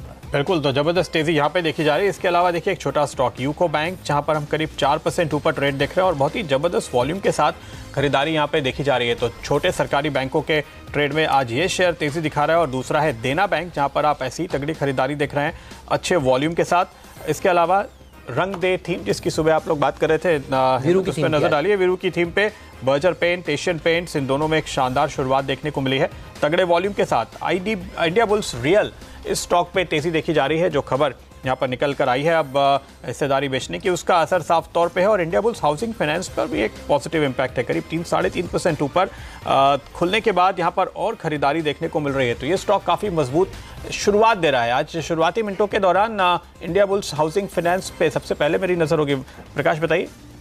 इनफैक्ट मुझे याद है ये स्टॉक काफ़ी पहले हमने डिस्कस किया था। मुझे लगता है इसका टारगेट करीब 825 से 840 तक जा सकता है। 800 इसमें अच्छा अप मूव मिला है, जो बेस बना हुआ है उसके बाद जो ब्रेकआउट मिला है बहुत ही बढ़िया ब्रेकआउट मिला। तो अभी लेने वाला स्टॉक है? बिल्कुल, आज भी ले सकते हैं। 830, 25, 40 ये एक जोन है, वहां तक जरूर चला जाएगा। और स्टॉप कहाँ लगाएंगे? स्टॉप लगाना चाहिए मेरे ख्याल से थोड़ा डीप चाहिए, और स्टॉप होगा करीब 775 का। आशीष, आप भी सहमत है? बिल्कुल, देखिए पहले भी इसने एक 700 रुपये पे हमने लास्ट टाइम कॉल दिया था, वहाँ का एक टारगेट हिट करके कंसोलिडेशन किया, और अब आज एक फ्रेश ब्रेकआउट हुआ है। इसका टारगेट मेरे हिसाब से 840 का बनता है, 840 के टारगेट्स के लिए इसको बाय करना चाहिए, और अब जो स्टॉप लॉस होगा वो होगा 792 का। नजर रखिए, बढ़िया प्रदर्शन दिखा रहा है। वागले साहब ने कुछ स्टॉक्स लिखे हैं, बजाज फिनेंस है ये या फिनसर्व है? नहीं, बजाज फिनेंस। आपकी डॉक्टर वाली राइटिंग है, तो बजाज फिनसर्व है, फिनेंस है, तो बजाज फिनेंस लाते हैं। चलेगा, भागेगा? ओपन लो है और मेरे हिसाब से 1360 तक के जाना चाहिए। 1312, 1313 का भाव है, आज का लो है 1301। 1300 सर, ये भाई फाइनेंस की बात कर रहे हैं ना आप, या फिनसर्व? सॉरी, मैंने गलत, क्योंकि मैं नहीं, एक मिनट, ये मैंने जुबिलेंट के, ये मेरे नहीं सॉरी, ये मैंने दूसरे वाले स्टॉक के नाम। चलिए आप दूसरा बताइए फिर। जुबिलेंट फूडवर्क्स बताइए। पहले ये बताता हूँ। 2561 का भाव है, मेरे लिए 20 रुपए का स्टॉप लॉस, 2600 तक के टारगेट्स, मतलब लगभग यहाँ से 40 रुपए के टारगेट इंट्राडे के व्यू से बनता है। ऑलराइट, इस पर रखिएगा नजर। और देखिए पायनियर डिस्टिलरीज में प्रदीप हम कह रहे थे सर्किट ही लग जाएगा, लग गया सर्किट 10% का। ये नीरज की टीम का था, मैं सोच रहा था कि इसको नीरज के स्टॉक में सर्किट लगी जाता है 100% लगता है। पहले उन्होंने एबी मनी पे सर्किट लगाया और आज इन्होंने पायनियर डिस्टिलरीज पे सर्किट लगाया। वो स्टॉक आपके सामने लेकर आएंगे आपकी स्क्रीन पर। सबसे शानदार परफॉर्मर आज स्टॉक 2020 का खुलते ही बन चुका है। चलिए थोड़ा इंतजार करें। प्रकाश, इस पे नजर है आप? ये देखिए पायनियर डिस्टिलरीज, अब ये सर्किट लग गया है, लेकिन 10% के सर्किट पर तो आएंगे। लेकिन सर अब आप, हाँ ये तो सर्किट लगाया, ग्लोबल स्प्रेड वगैरह बताइए। मुझे लगता है ये बेस बहुत अच्छा बना हुआ है, लेना चाहिए और थोड़ा वक्त ज़्यादा देना चाहिए। इसका टेक्निकल टारगेट जो पहला लगता है मुझे 210 का है, वहाँ तक जाना चाहिए। थोड़ा वक्त लगेगा, लेकिन 210 मुझे पॉसिबल है कि ऐसी जगह पर लेना है और लेकर भूल जाना चाहिए स्टॉक को लॉन्ग टर्म के लिए। वॉल्यूम्स कम होते हैं लेकिन लेना चाहिए। तो एबी मनी की तरह ये भी एक सर्किट के बाद रुकेगा नहीं, तो इस पे तेजी देखने को मिलेगी। ग्लोबल स्पिरिट आप दूसरा स्टॉक कह रहे थे वागले साहब? जुबिलेंट जो हमने मॉर्निंग में बात की, वागले साहब जुबिलेंट के ऊपर ही फोकस कर रहे हैं। बिल्कुल, आज वागले साहब बताइए। हाँ, 1312, 1313 तो मैं बात कर रहा था, अभी उधर ही है। 1315, 16 है। 1300 रुपए का स्टॉप लॉस ले लीजिए, 1360 का मेरा टारगेट होगा। चलिए, 1360 के टारगेट आपने जुबिलेंट फूड के लिए फाइनली चुने हैं। आप प्रकाश, ग्लोबल स्पिरिट की आप बात कर रहे थे, जरा उसका चार्ट देखिए, क्योंकि वहाँ पे अब ट्रेडिंग का मौका बाकी बचता है। और ये स्टॉक मेरा भी फेवरेट रहा है, मैंने यहाँ पर फंडिया का फंडा में भी इस स्टॉक को चुना था। आज 2020 का ये टॉप परफॉर्मर है 7.5% की तेजी के साथ। क्या कहेंगे आप? लेना चाहिए। 190 का टारगेट है और स्टॉप होगा करीब 165 का, तो मुझे लगता है फर्स्ट टारगेट रहेगा 185 फिर 190 का। लिकर शेयर देखिए भाग रहे हैं बचा, और पिज़्ज़ा वाले शेयर भाग रहे हैं। वागले साहब इसको ढूंढ रहे हैं। आईटी कमज़ोर है, आज एचसीएल टेक में नरमी है, 1% की नरमी है। इन्फी में, एचसीएल टेक में, एनआईआईटी टेक में तो रुपया जो इतना मजबूत हुआ है, देखिए उसके चलते ये गैप डाउन खुल रहे हैं सारे के सारे। हेक्सावेयर में भी गिरावट। टॉप 10 लूजर्स अगर देखें, Infy, NIIT, HCL, Hexaware, Tech Mahindra, Mindtree, तो 5-6 स्टॉक्स जो हैं आईटी के दरअसल कमजोरी के साथ आज कारोबार कर रहे हैं। यहाँ पर इन तमाम शेयरों में गिरावट देखने को मिल रही है, लेकिन भाग तो इंडिया बुल्स हाउसिंग रहा है और डीएचएफएल रहा है, फिर पिरामल एंटरप्राइजेज, फिर एमएनएम फाइनेंशियल्स।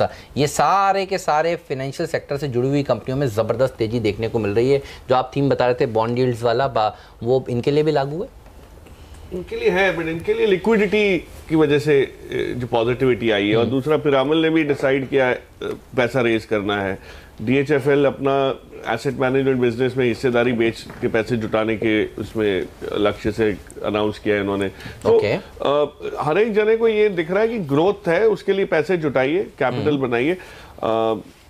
तो सारी एनबीएफसी क्षेत्र में ये पॉजिटिविटी है। कैनफिन होम्स आप कह रहे हैं आपको पसंद है? बहुत अच्छा ब्रेकआउट है। वीकली चार्ट पे एक मेजर डबल बॉटम के बाद ये ब्रेकआउट हुआ है। कम से कम 294 तक के टारगेट्स आपको जल्दी देखने को मिल सकते हैं। 278 के स्टॉप लॉस से लॉन्ग पोजीशन कैनफिन होम्स में बनाई जा सकती है। प्रकाश, 278 कैनफिन होम्स में कुछ है आपको दिख रहा है चार्ट्स पर आपके आता हुआ? कैनरा बैंक की housing finance company basically larger term chart पे बेस बहुत अच्छा बना है, शॉर्ट टर्म में एक अच्छा अप मूव मिला है, इसका आज भी मूव अच्छा है, स्टॉप होगा करीब 279 का, ऑन द अपसाइड जो टारगेट होगा 290 का, ये पहला शॉर्ट टर्म के लिए टारगेट है, लेकिन ये चार्ट ऐसा है कि ले लेना चाहिए। इसके तो पिछले 15 दिन का मोमेंट आपको देखना चाहिए। कैनफिन होम्स और गृह फाइनेंस, ये जो दो स्टॉक है ये लगातार आपको जबरदस्त तेजी दे रहे हैं। आशीष चतुर्वेदी ने कैनफिन होम चुना था और प्रकाश दीवान जी सुबह जो रोज बोलते थे गृह फाइनेंस हर रोज वो 2-3% बढ़ता है, ये आपको कहीं सर्किट ब्रेकर में नहीं दिखाई देता, लेकिन जो कंसिस्टेंट परफॉर्मेंस इस स्टॉक ने कमा कर दिया है फाइनेंशियल सर्विसेज में, तो ये दो स्टॉक हमारे अगर पहला सौदा के दर्शकों ने इन दो स्टॉक्स पे पोजीशन बनाई है तो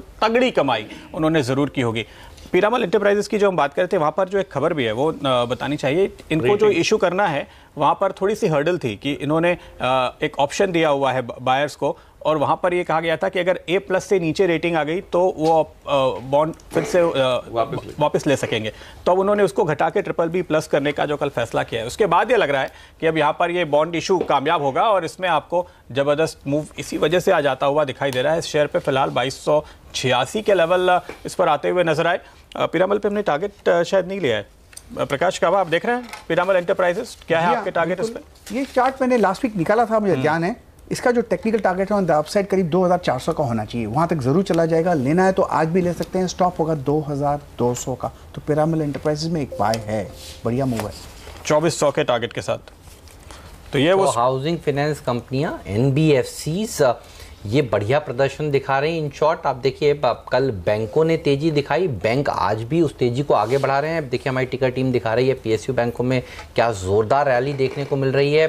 स्टॉक 2020 की टीम अगर बन गई होगी तो बताइएगा डायरेक्टर साहब, लाएंगे दिखाएंगे बताएंगे लोगों को कि किस तरह के पैसे दरअसल वहाँ पर बन रहे हैं। लेकिन आप देखिए housing finance sector NBFC sector focus में है और ऑयल मार्केटिंग कंपनियां फोकस में है। टीम बन चुकी है और लाते हैं आपके सामने, दिखाते हैं। एक सेकंड सर आता हूं आपके पास।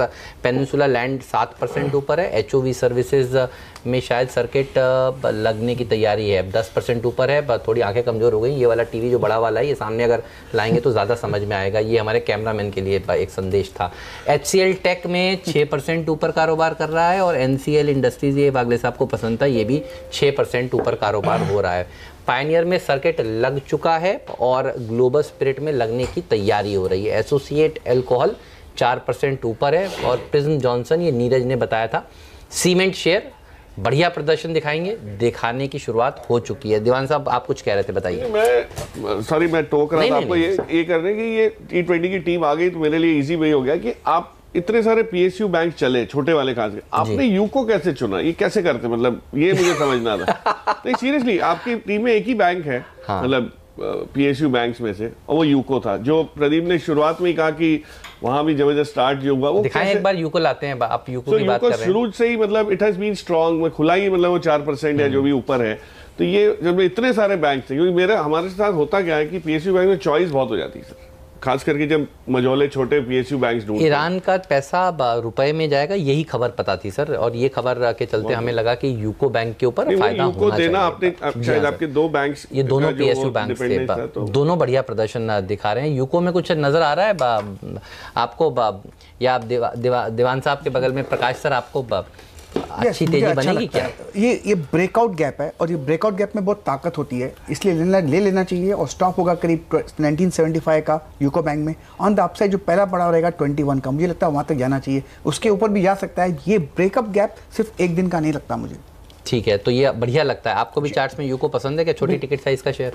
बिल्कुल, देखिए ये हाई रिस्क हाई रिवॉर्ड होते हैं और जैसा आपने कहा इसका अपमूव टारगेट 22 रुपए तक हो सकता है, तो मौजूदा इस तरह से 10% की तेजी देखने को मिल सकती है। बट ये F&O में नहीं है, ये कैश वाला स्टॉक है, इसलिए इसमें 10% अगर से आपको एक हफ्ते में मिलता है तो वो मेरे ख्याल से एक बहुत अच्छा टारगेट यहाँ से देखने को मिल सकता है। कैश वाले शेयरों के दिन है। बिल्कुल, कल हम बता रहे थे कैश के कितने स्टॉक्स ने सर्किट लगाए। Bombay dyeing, oil country tubular, Mukund engineering, Everest Kanto, ये नीरज का स्टॉक था।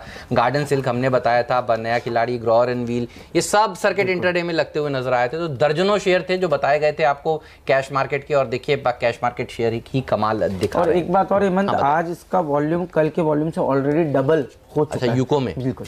अब दीवान साहब की नजर गई है तो फिर तो मैं सीखने के लिए पूछ रहा था कि ये ढूंढा कैसे नहीं जाता सर, है, आप कहीं ऐसी तो बात हम मत- लोग भी सीख के जाएंगे ना। बिल्कुल, लेकिन जबरदस्त परफॉर्मर है आज का। देखिए 4.5% ऊपर अब यूको बैंक का स्टॉक पहुंचता हुआ नजर आ रहा है। तो छोटे सरकारी बैंकों में खरीदारी के मौके आपको चूकने नहीं चाहिए। लेकिन एक स्टॉक, चूंकि प्रकाश ने गैप की बात की, टिन प्लेट कंपनी, इस स्टॉक का चार्ट आपकी स्क्रीन पर लेकर आएंगे। जबरदस्त गैप के साथ आज ये शेयर खुला है और शुरुआत में ही मैं देख रहा हूँ जो सबसे ज़्यादा अच्छे वॉल्यूम के साथ बढ़ने वाले शेयर्स हैं उनमें से ये एक स्टॉक भी देखा जा रहा है। प्रकाश काबा, आप कैसे देखते हैं इस गैप को? क्या ये भी ऊपर के टारगेट आपको बता रहा है वैसे ही जैसे यूको बैंक में बता रहा था? ये गैप दूसरा है, ये उल्टा गैप है। इनफैक्ट ये गैप सस्टेन नहीं कर पाया, गैप के बाद भागा था वो स्टैक, ये गैप के बाद सस्टेन नहीं कर फिलहाल पाया। ये देखिए 6% ऊपर है, तो ये स्टॉक बढ़ता हुआ नजर आ रहा है। इनफैक्ट दिन के हाईज पर आ चुका है बैठे तो पॉसिबल है कि कुछ 165 जोन देखने को मिले। मेरा टारगेट 180 का है सर, ये डिपेंडेबल खिलाड़ी था हमारा। मेरा 165 नजर आता है, बेस तो बना हुआ है लेकिन यहाँ पर ले लेना चाहिए, थोड़ा वक्त देना पड़ेगा। साइडवेज मूव अगर मिलता है तो घबराना नहीं चाहिए स्टॉक में। वागले साहब अगर इसको अभी बोलेंगे कि उनको पसंद है, पता नहीं उनके पैरामीटर्स पे आया नहीं आए, तो ये सारे टारगेट हासिल कर लेगा। गाबा साहब, हेमंत, मेरा 173.65 का जो स्विंग हाई है उतना तो आएगा। 173.65 अभी आप सिर्फ 6 रुपए ऊपर हो, मुझे कोई डाउट नहीं कि आप में इतनी पावर है, आप 6 रुपए ऐसे ही चला दोगे। सर कैश मार्केट के स्टॉक्स और टाटा ग्रुप की पेरेंटेज और टिन प्लेट नाम 2020 का फेवरेट, मतलब और क्या चाहिए इस स्टॉक को ऊपर जाने के लिए? प्रदीप ने सुबह सुबह देखिए वॉल्यूम के पैरामीटर पर इसे पकड़ा है, तो वॉल्यूम तो आज होना ही था जब इतना बढ़िया स्टॉक का सुझाया गया। आप भी कुछ ऐड करना चाहते हैं? मैं इसमें तो नहीं, पर जो सुबह जो थीम की बात हुई, यूनाइटेड स्पिरिट्स तो ऑलरेडी 1400 क्रॉस हो चुका है, बट अब मैं ऐड करूंगा मैकडॉवेल को। बहुत जबरदस्त वॉल्यूम्स लास्ट कुछ मिनटों में इसमें देखने को मिले। मेरे हिसाब से एक अच्छे ब्रेकआउट की तैयारी है। 680 इमीडिएट टारगेट्स इंट्राडे के लिहाज से मेरे को लगता है इसमें लॉन्ग पोजीशन बनाई जा सकती है। 640 के स्टॉप लॉस से 10 रुपए के स्टॉप लॉस से लॉन्ग पोजीशन यूनाइटेड स्पिरिट्स पे मैं रिकमेंड करूंगा। 10 रुपए के स्टॉप लॉस के साथ ये शेयर आशीष ने आज सुबह सुबह सुझाया था और इसमें देखिए अब तेजी की शुरुआत हो रही है, ये संकेत हमारे एक्सपर्ट आपको बता रहे हैं। तो 680 का टारगेट आपका है, तो बढ़िया तेजी यूनाइटेड स्पिरिट्स में देखने को मिलेगी। ये आप पहले भी कह रहे थे कि भागेगा और ये भागने के लिए देखिए बिल्कुल तैयार नजर आ रहा है। तो कुछ ही देर में हम आपको और भी कैश मार्केट के स्टॉक्स बताने वाले हैं जो आउट परफॉर्मेंस दिखाएंगे ठीक कल की तरह। हेमंत का हिट भी होगा, पंड्या का फंडा स्टॉक भी होगा। एचओवी सर्विसेज देखिए 12% ऊपर। तो आज तो मिड कैप्स का दिन है। पेनिनसुला लैंड है, ये देखिए 11-12% ऊपर कारोबार करता हुआ। प्रदीप जी हाँ, और देखिए कल एक और स्टॉक जो हमने सुबह चुना था वो था स्टरलाइट टेक। कल हमने तेजी की कॉल यहाँ पे ली थी और आज भी देखिए बाजार खुलने के साथ ही इसने एक मजबूत शुरुआत दिखाई है छोटे से गैप के साथ और उसमें फॉलोअप भी देखने को मिल रहा है। इस काउंटर पे इस समय तक करीब 15 से 20% वॉल्यूम दिन के दौरान देखे जा चुके हैं। वागले साहब, कल आपसे कॉल ली थी हमने, इस पर एक बार फिर से आप ही नज़र डालिए। आपका फेवरेट स्टॉक है, आपका डिस्क्लोजर तो आएगा ही। मेरा फेवरेट स्टॉक है, मेरे पोर्टफोलियो में है और ये मैं थोड़ा सा लंबे अरसे का अगर व्यू दूं तो मैं ज़्यादा इसमें कंफर्टेबल हूँ। शॉर्ट टर्म में तो ये 340-350 हमने कल ऑलरेडी बात की है। ये एक आध हफ्ते में या 10 दिन में आ सकता है, उसमें कोई मुझे डाउट नहीं है। बट अगर ये स्टॉक मुझे लगता है 550 तक अगर आप एक साल का व्यू लेते हो, 550-580 तक जाने के अच्छे चांसेस है। और अच्छी करेक्टिव मूव आई है 300 की तरफ जो करेक्शन हुआ है, मुझे लगता है इसका जो स्विंग लो बना है 270-280 का, वो स्टॉप लॉस होना चाहिए। ये दीवान साहब आप कैसे देखते हैं स्टॉक को? गुरान साहब ने आज हमारे शो में मुनाफे की तैयारी में रिकमेंड भी किया है। ओके, तो ये एक रिकमेंडेशन फंडामेंटली और भी कई दिग्गज लोगों के मुंह से मैं ये सुन चुका हूँ। इसके लिए काफी ऊंचे टारगेट। ये 400 से रिकमेंड होता हुआ है, अब वो चाल उसमें अब 90 से आने लगी। 90 से सर नहीं मतलब मैं कह रहा हूं कि ऊपर जाके जो ये इनके फैक्ट्री में जो इनकी यूनिट है वहां पर जाकर उन्होंने अपने चरण कमल रखे, उसके बाद से इस स्टॉक में आशीष वर्मा आप जिनको याद कर रहे थे थोड़ी देर पहले, वो तो बिल्कुल है। नहीं, मैं ये कह रहा हूँ कि जो शुरुआत में इसने जो बढ़त दी उसके बाद जो 400 से डिसअपॉइंटमेंट हुआ। और कल जो न्यूज आई कि जो प्रमोटर्स प्लेज सारा का सारा जो 98% तक का प्लेज था वो हट गया, तो वो एक जो बड़ा ओवरहैंग था प्रदीप, उसको हटा दिया इन्होंने। तो सेंटिमेंटली अब लोगों को कोई इसमें डाउट ये नहीं हो रहा कि कहीं ना कहीं आगे चल के गिरावट आएगी, रुकावट आएगी कोई। और ये जो बिजनेस है ऑप्टिक फाइबर का, इसमें इनका सबसे बड़ा कारोबार का इंप्रूवमेंट हो रहा है एक्सपोर्ट से। जो 50% इनका माल अभी भी बाहर जा रहा है, यूरोप में जा रहा है, इनको अप्रूवल स्पेशली मिल चुके हैं। और सबसे ज़्यादा कमाई इस बिजनेस में ऑप्टिक फाइबर केबल्स में एक फॉर्म की होती है। फॉर्म मतलब एक सिंपल सी चीज़ होती है जिसको आप फाइनली केबल बना देते हैं, वो करके प्री फॉर्म जो बोलते हैं। अब वो चीज़ की मास्टरी इनके पास है फाइबर की मास्टरी इनके पास है, और आप FTTH रेल जियो का जो कार्यक्रम शुरू हुआ है उसको अगर देखेंगे, वो अमल होते होते तो इनकी टॉप लाइन ग्रोथ इतनी हो जाएगी कि ऑर्डर बुक बहुत बहुत कंफर्टेबल है। So I think it's a great stock.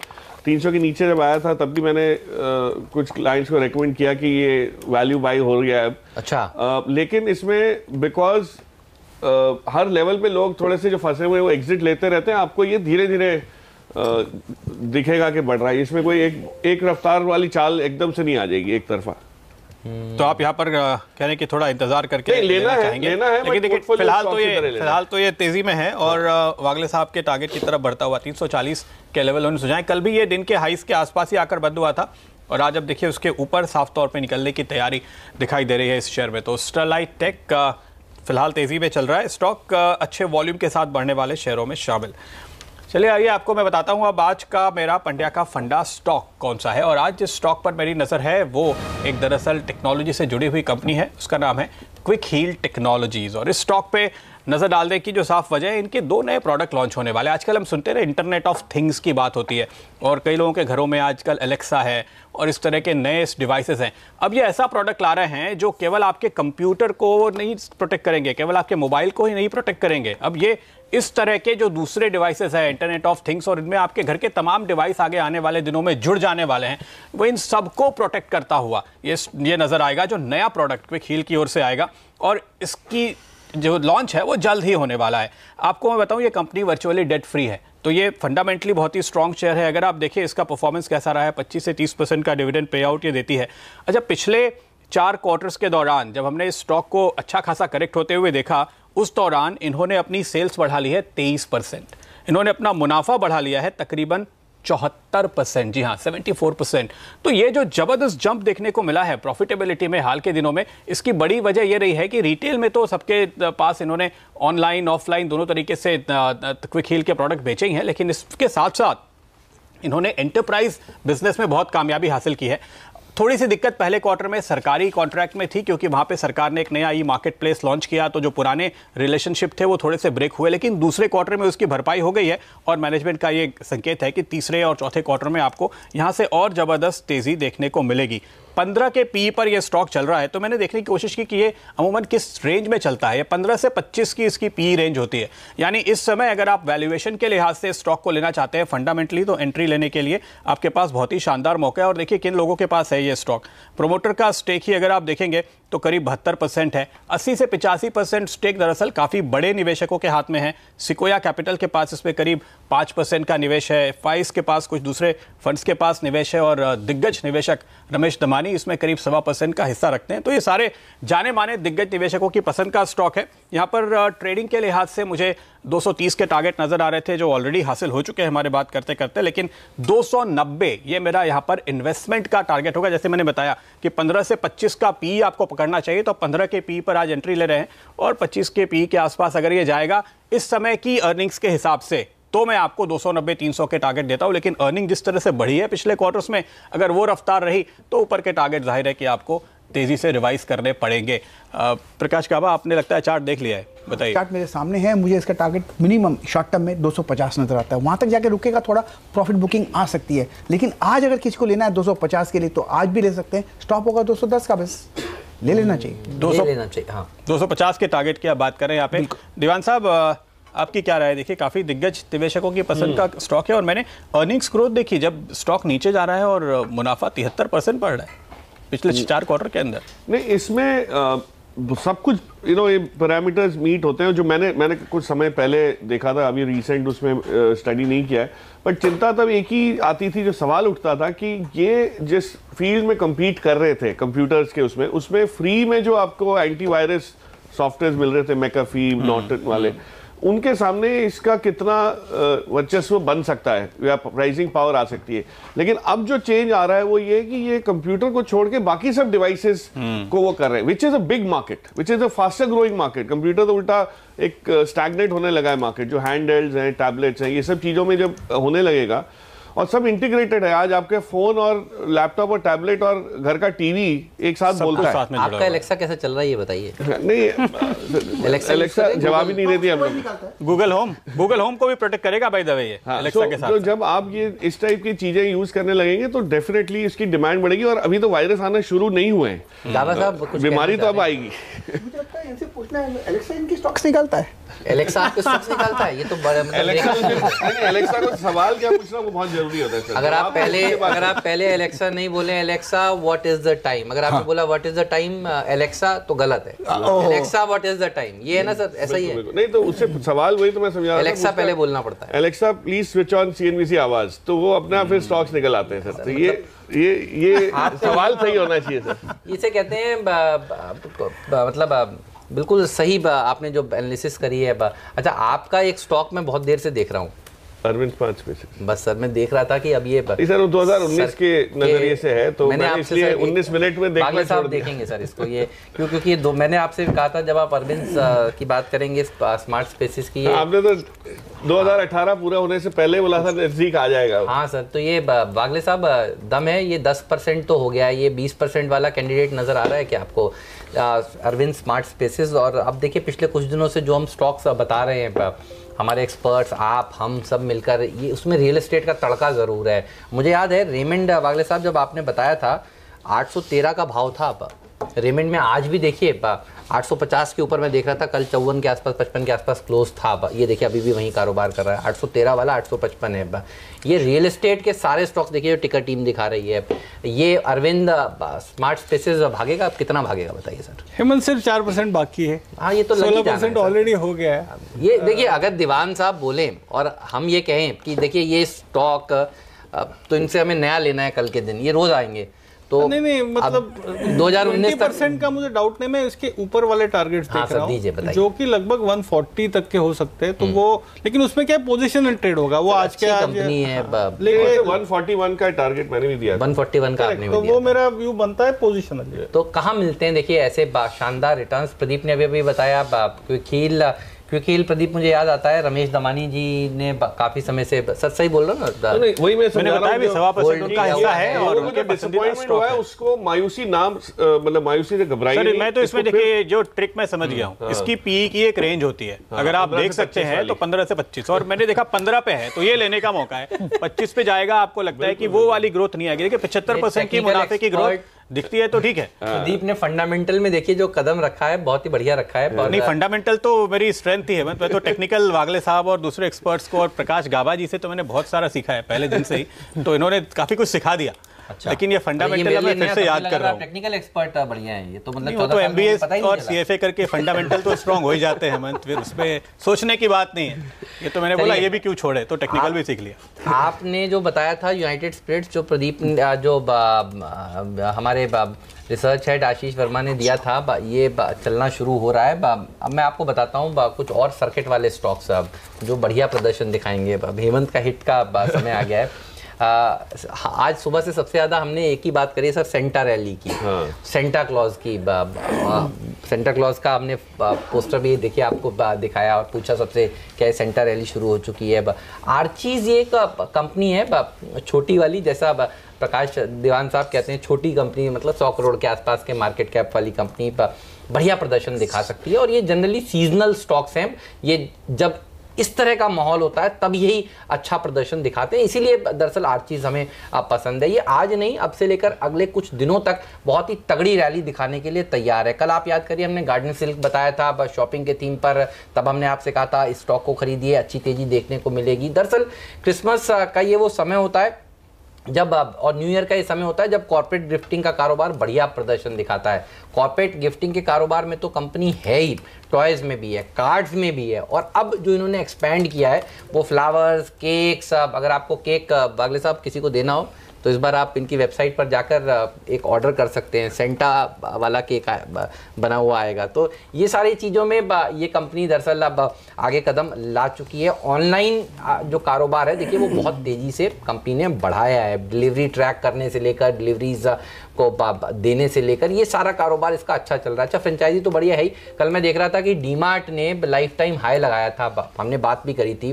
तो पुरानी फ्रेंचाइजीज की बात करें तो आर्चीज एक स्टॉक है, हालांकि ये पूरे साल नहीं चलता, ध्यान रखिए, ये आखिरी का जो दौर है वो अच्छा प्रदर्शन दिखाता है। नवंबर, दिसंबर, जनवरी, ये 3-4 महीनों में ज़्यादा सेल होती है। और कुछ भी कहिए प्रदीप, अगर आप पुराने दिन की बातें याद करिए तो मुझे नहीं लगता कोई भी हम आप में से जितने लोग यहाँ बैठे हैं वो इनके स्टोर्स में 1 बार 2 बार नहीं गया हो। कार्ड्स अब दिए एक्सचेंज हुए हों, ये तो कोई खुल के नेशनल टीवी पर नहीं बताएगा, पर देखिए मुस्कुरा रहे हैं आशीष जी। रोमांस जिंदा रहना चाहिए। हाँ, लेकिन एक बात तो है, अभी भी जाते हैं, ऐसा नहीं कि अब नहीं जाते। लिखे हुए कार्ड की जो वैल्यू है वो इंटरनेट पे भेजे हुए कार्ड की तो वैल्यू, हेमंत, जब वो पुरानी डायरी में से निकलता है 10, 15, 20 साल के बाद, उस समय उसकी कीमत होती है। तो बाटा, जुबिलेंट, ये देखिए ये सारी फ्रेंचाइजीज भाग रही हैं, तो आर्चीज भी इसी तरह का स्टॉक है। तो आज हेमंत का हिट स्टॉक में हमने आर्चीज को जगह दी है।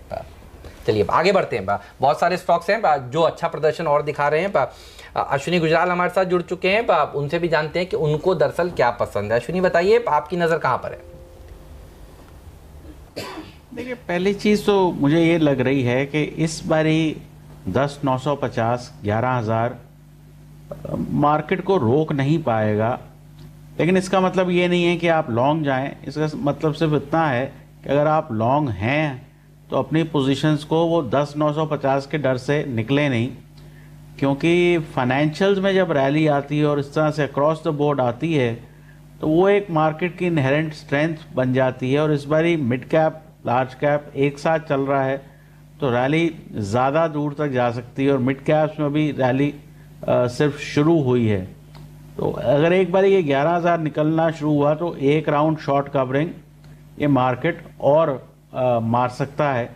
तो मतलब घबराहट में पोजीशन छोड़ने का फ़ायदा नहीं है, क्योंकि यहाँ पे मैक्रो बेसिस काफ़ी स्ट्रॉन्ग है इस रैली का। इंडिविजुअल स्टॉक्स में बात करें तो NBFCs में काफ़ी तेज़ी आ रही है, यहाँ पे शॉर्ट पोजीशन अभी भी होने चाहिए। तो DHFL में बाय है 220 का स्टॉप, 234 का टारगेट।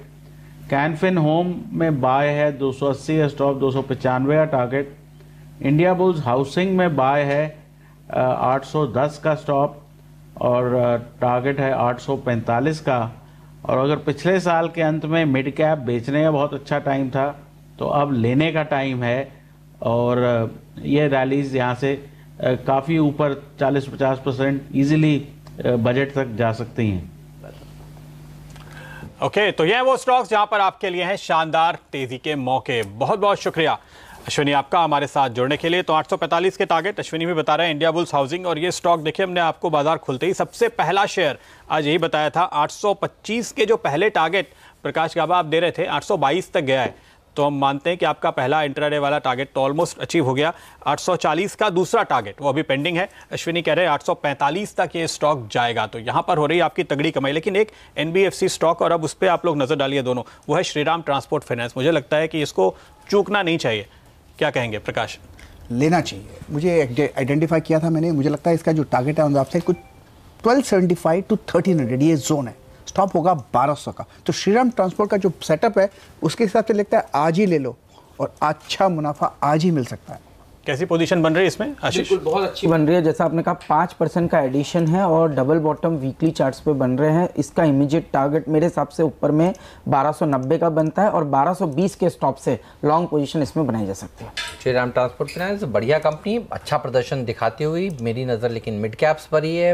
मैं देख रहा था ऑयल कंट्री ट्यूबुलर, जो कल सुबह बताया गया था स्टॉक 2020 की टीम में 20% का सर्किट लगने के बाद गेस व्हाट, आज फिर 20%, वाह, 40% तेजी के साथ। अब देखिए भाई ये स्टॉक कारोबार कर रहा है। अरविंद स्मार्ट स्पेसेस 16% ऊपर। HOV सर्विसेज जो आज बताया था वो 13% ऊपर। अरविंद स्मार्ट स्पेसेस आपको दीवान साहब ने बताया था। पायनियर डिस्टिलरीज 10% ऊपर। पेंसुला लैंड 10% ऊपर। आर्चीज 9-10% ऊपर। ये सारे टिन प्लेट 7% ऊपर। एप्टेक ने चाल शुरू करी आज 6% देखिए ऊपर ये स्टॉक कारोबार कर रहा है। मिड कैप्स में आग लगी हुई है। 20% की तेजी कल मर्क इलेक्ट्रॉनिक्स में देखने को मिली थी और आज देखिए फिर से ये 6% की मजबूती के साथ कारोबार कर रहा है। तो मिड कैप्स का एक्शन बहुत ही शानदार है। ये पार्टी जो है साल अंत तक क्या मिड कैप्स की रहने वाली है दीवान साहब? आपसे सवाल, लार्ज कैप्स ने तो क्या आउट परफॉर्मेंस दिखाई है। अब आप देखिए पिछले हफ्ते मंगलवार के लो से 550 पॉइंट से ज़्यादा की रैली देखी जा चुकी है निफ्टी में। मिड कैप की पार्टी कितनी लंबी चलने वाली है? नहीं, मिड कैप की पार्टी अक्सर लेट शुरू होती है और लेट चलती है, मतलब लंबे समय तक चलती है बियॉन्ड द निफ्टी रैली। और निफ्टी में अगर आप देखिए आज बहुत जल्द हम मतलब 50 पॉइंट शायद 11,000 के लेवल से दूर हैं। सेकंड हाफ के लिए भी तो कुछ छोड़ेंगे सर? नहीं, मैं ये बता रहा हूँ कि जो सेटअप जिस टाइप का हुआ है कि 10 तारीख को 11 तारीख को आपके पास एग्जिट पोल के रिजल्ट्स आए थे, 10 तारीख को निफ्टी 11,000 की कॉल मुझे याद है करीब 20-21 रुपए के जोन में घूम रही थी, और वो आज आप देखें तो करीब 60-65 के करीब हो गया। आई डोंट नो एग्जैक्ट, क्योंकि मैं इतना ट्रैक ऑप्शंस नहीं करता हूँ, बट ये जो 3 गुना जो ऑप्शन में जो भाव आया है वो टाइम वैल्यू के साथ था। और अभी भी 5 दिन पड़े हैं आपके पास इस एक्सपायरी को। तो द पॉइंट इज कि ये रैली अभी जिसमें हेवी वेट्स हैं वो पार्टिसिपेट करते रहेंगे, और क्वालिटी मिड कैप्स जो हैं जिसमें बाइंग, जिसमें अंडर ओनरशिप है, वो जो जिस टाइप के आप नाम बार बार दोहरा रहे हैं और याद करवा रहे हैं, वो सारे क्वालिटी मिड कैप्स में लॉन्ग टर्म बेसिस में पोर्टफोलियो बाइंग आएगी। और ये अभी तक वॉल्यूम्स इतने खास आए नहीं है जितने एक बुल मार्केट में रहते हैं, तो आई थिंक वॉल्यूम्स आना बाकी है। So yes, to answer your question, rally जनवरी तक रह सकती है। तो ये रैली चलती रहेगी, सेंटर रैली कंटिन्यू रहेगी, नए साल तक बनी रहेगी। SBI जो देखिए आशीष आपको बता रहे थे, उसमें क्या तेजी देखने को मिल रही है। कल से हम इस शेयर की बात कर रहे हैं, PSU बैंकों में तेजी, तो क्या शानदार कॉल है, बताइए अभी और भागेगा? बिल्कुल भागेगा, क्योंकि लास्ट वीक का हाई है 299,300 का, लास्ट वीक बोल रहा हूँ सॉरी, लास्ट करीब 7-8 वीक्स का एक ब्रेकआउट पॉइंट है। और जैसे ये लेवल क्रॉस होंगे 308-310 तक के टारगेट्स SBI में देखने को मिलेंगे। और जो हमने इसमें कॉल रिकमेंडेशन दी है, कॉल ऑप्शन के अंदर में 295 की कॉल, उसका लगता है मुझे टारगेट बहुत जल्द आता हुआ देखने को मिलेगा। और दूसरा PSU बैंक जो हमने रिकमेंड किया था वो था कैनरा बैंक, इसमें 5.5% का एडिशन ओपन इंटरेस्ट में हुआ है हेमंत। मेरे हिसाब से ये स्टॉक 282-284 के लेवल्स के लिए तैयार हो चुका है, तो यहाँ पर भी हमने लॉन्ग रिकमेंड दिया था। अब इसके स्टॉप लॉस को मैं रिवाइज करूंगा, मेरे हिसाब से अब आपको 271 का एक ट्रेलिंग स्टॉप लॉस रखना चाहिए, और 282 तक के टारगेट्स इस स्टॉक में देखने को मिल सकता है। तो आप कह रहे हैं कैनरा बैंक और SBI, कैनरा बैंक के लिए 282 से 284 के लेवल दिखाई देंगे। अच्छा, आपने इंडिया बुल्स हाउसिंग फाइनेंस में मुनाफा कमाया, तो अगला स्टॉक है रेपको होम, जिस पर उसी तरह का मूव बनता हुआ अब नजर आ रहा है। काबा जी, आपने नजर डाल ली लगता है जी, बताइए। बढ़िया स्टॉक है, अब लेना चाहिए, अच्छा मूव मिला है। स्टॉप होगा करीब 354 का रेपको होम में, और इसका जो टेक्निकल टारगेट्स मुझे नजर आ रहे हैं 385 के नजर आते हैं। 385 तक जाते हुए आपको ये दिखाई दे रहा है। आज NBFCs और बैंक्स में जबरदस्त तेजी का रुख है, और अगर ऐसे ही RBI एक के बाद एक ऑक्शन करता रहेगा और लिक्विडिटी बढ़ाता रहेगा, तो ये तेजी आपको और भी मजबूत होती हुई नजर आएगी। साफ तौर पे बाजार ने अब ये व्यू बना लिया है कि NBFCs पर जो दबाव था वो खत्म हो रहा है, काफ़ी लिक्विडिटी आ रही है, और जब इतनी लिक्विडिटी आएगी तो वो कहीं ना कहीं जाएगी, तो इनके भी जो पेपर्स रोल नहीं हो पाएंगे, दिक्कत होगी, इनके लिए रेट बहुत बढ़ जाएंगे। अब बाजार ये मान रहा है कि वो सब कुछ होने वाला नहीं है हेमंत, और इसीलिए देखिए एक के बाद एक स्टॉक आपको ब्रेकआउट दे रहे हैं। रेपको होम में भी बहुत ही शानदार ब्रेकआउट दिखाई दिया है। 385 के टारगेट जो आपको बताया प्रकाश ने, आपको हासिल होते हुए आज ही नजर आने चाहिए। तो देखिए वही थीम है जो सुबह सुबह आपको बताई जा रही थी। हाउसिंग फाइनेंस कंपनियां ऑब्लिक NBFCs बढ़िया प्रदर्शन दिखा रहे हैं। इंडिया सीमेंट, अंबुजा, ACC, ध्यान रखिए ये भी हमने आपसे कहा था कि अब ये चलना शुरू कर देंगे, और कब तक चलेंगे, शुक्रवार तक तो पक्का इनमें तेजी होगी। तीनों में एक बेस्ट स्टॉक बताइए, क्यों? क्योंकि CNBC आवाज़ ने तो खबर दी थी पिछले हफ्ते कि होने वाली है GST काउंसिल की बैठक, और देखिए अब कल PM जी ने खुद वो बयान दिया है। वो कह रहे हैं कि 99% आइटम्स को दरअसल वो अब निकालने जा रहे हैं, जिस तरह से ऊंची ड्यूटी लगाई जा रही थी GST में।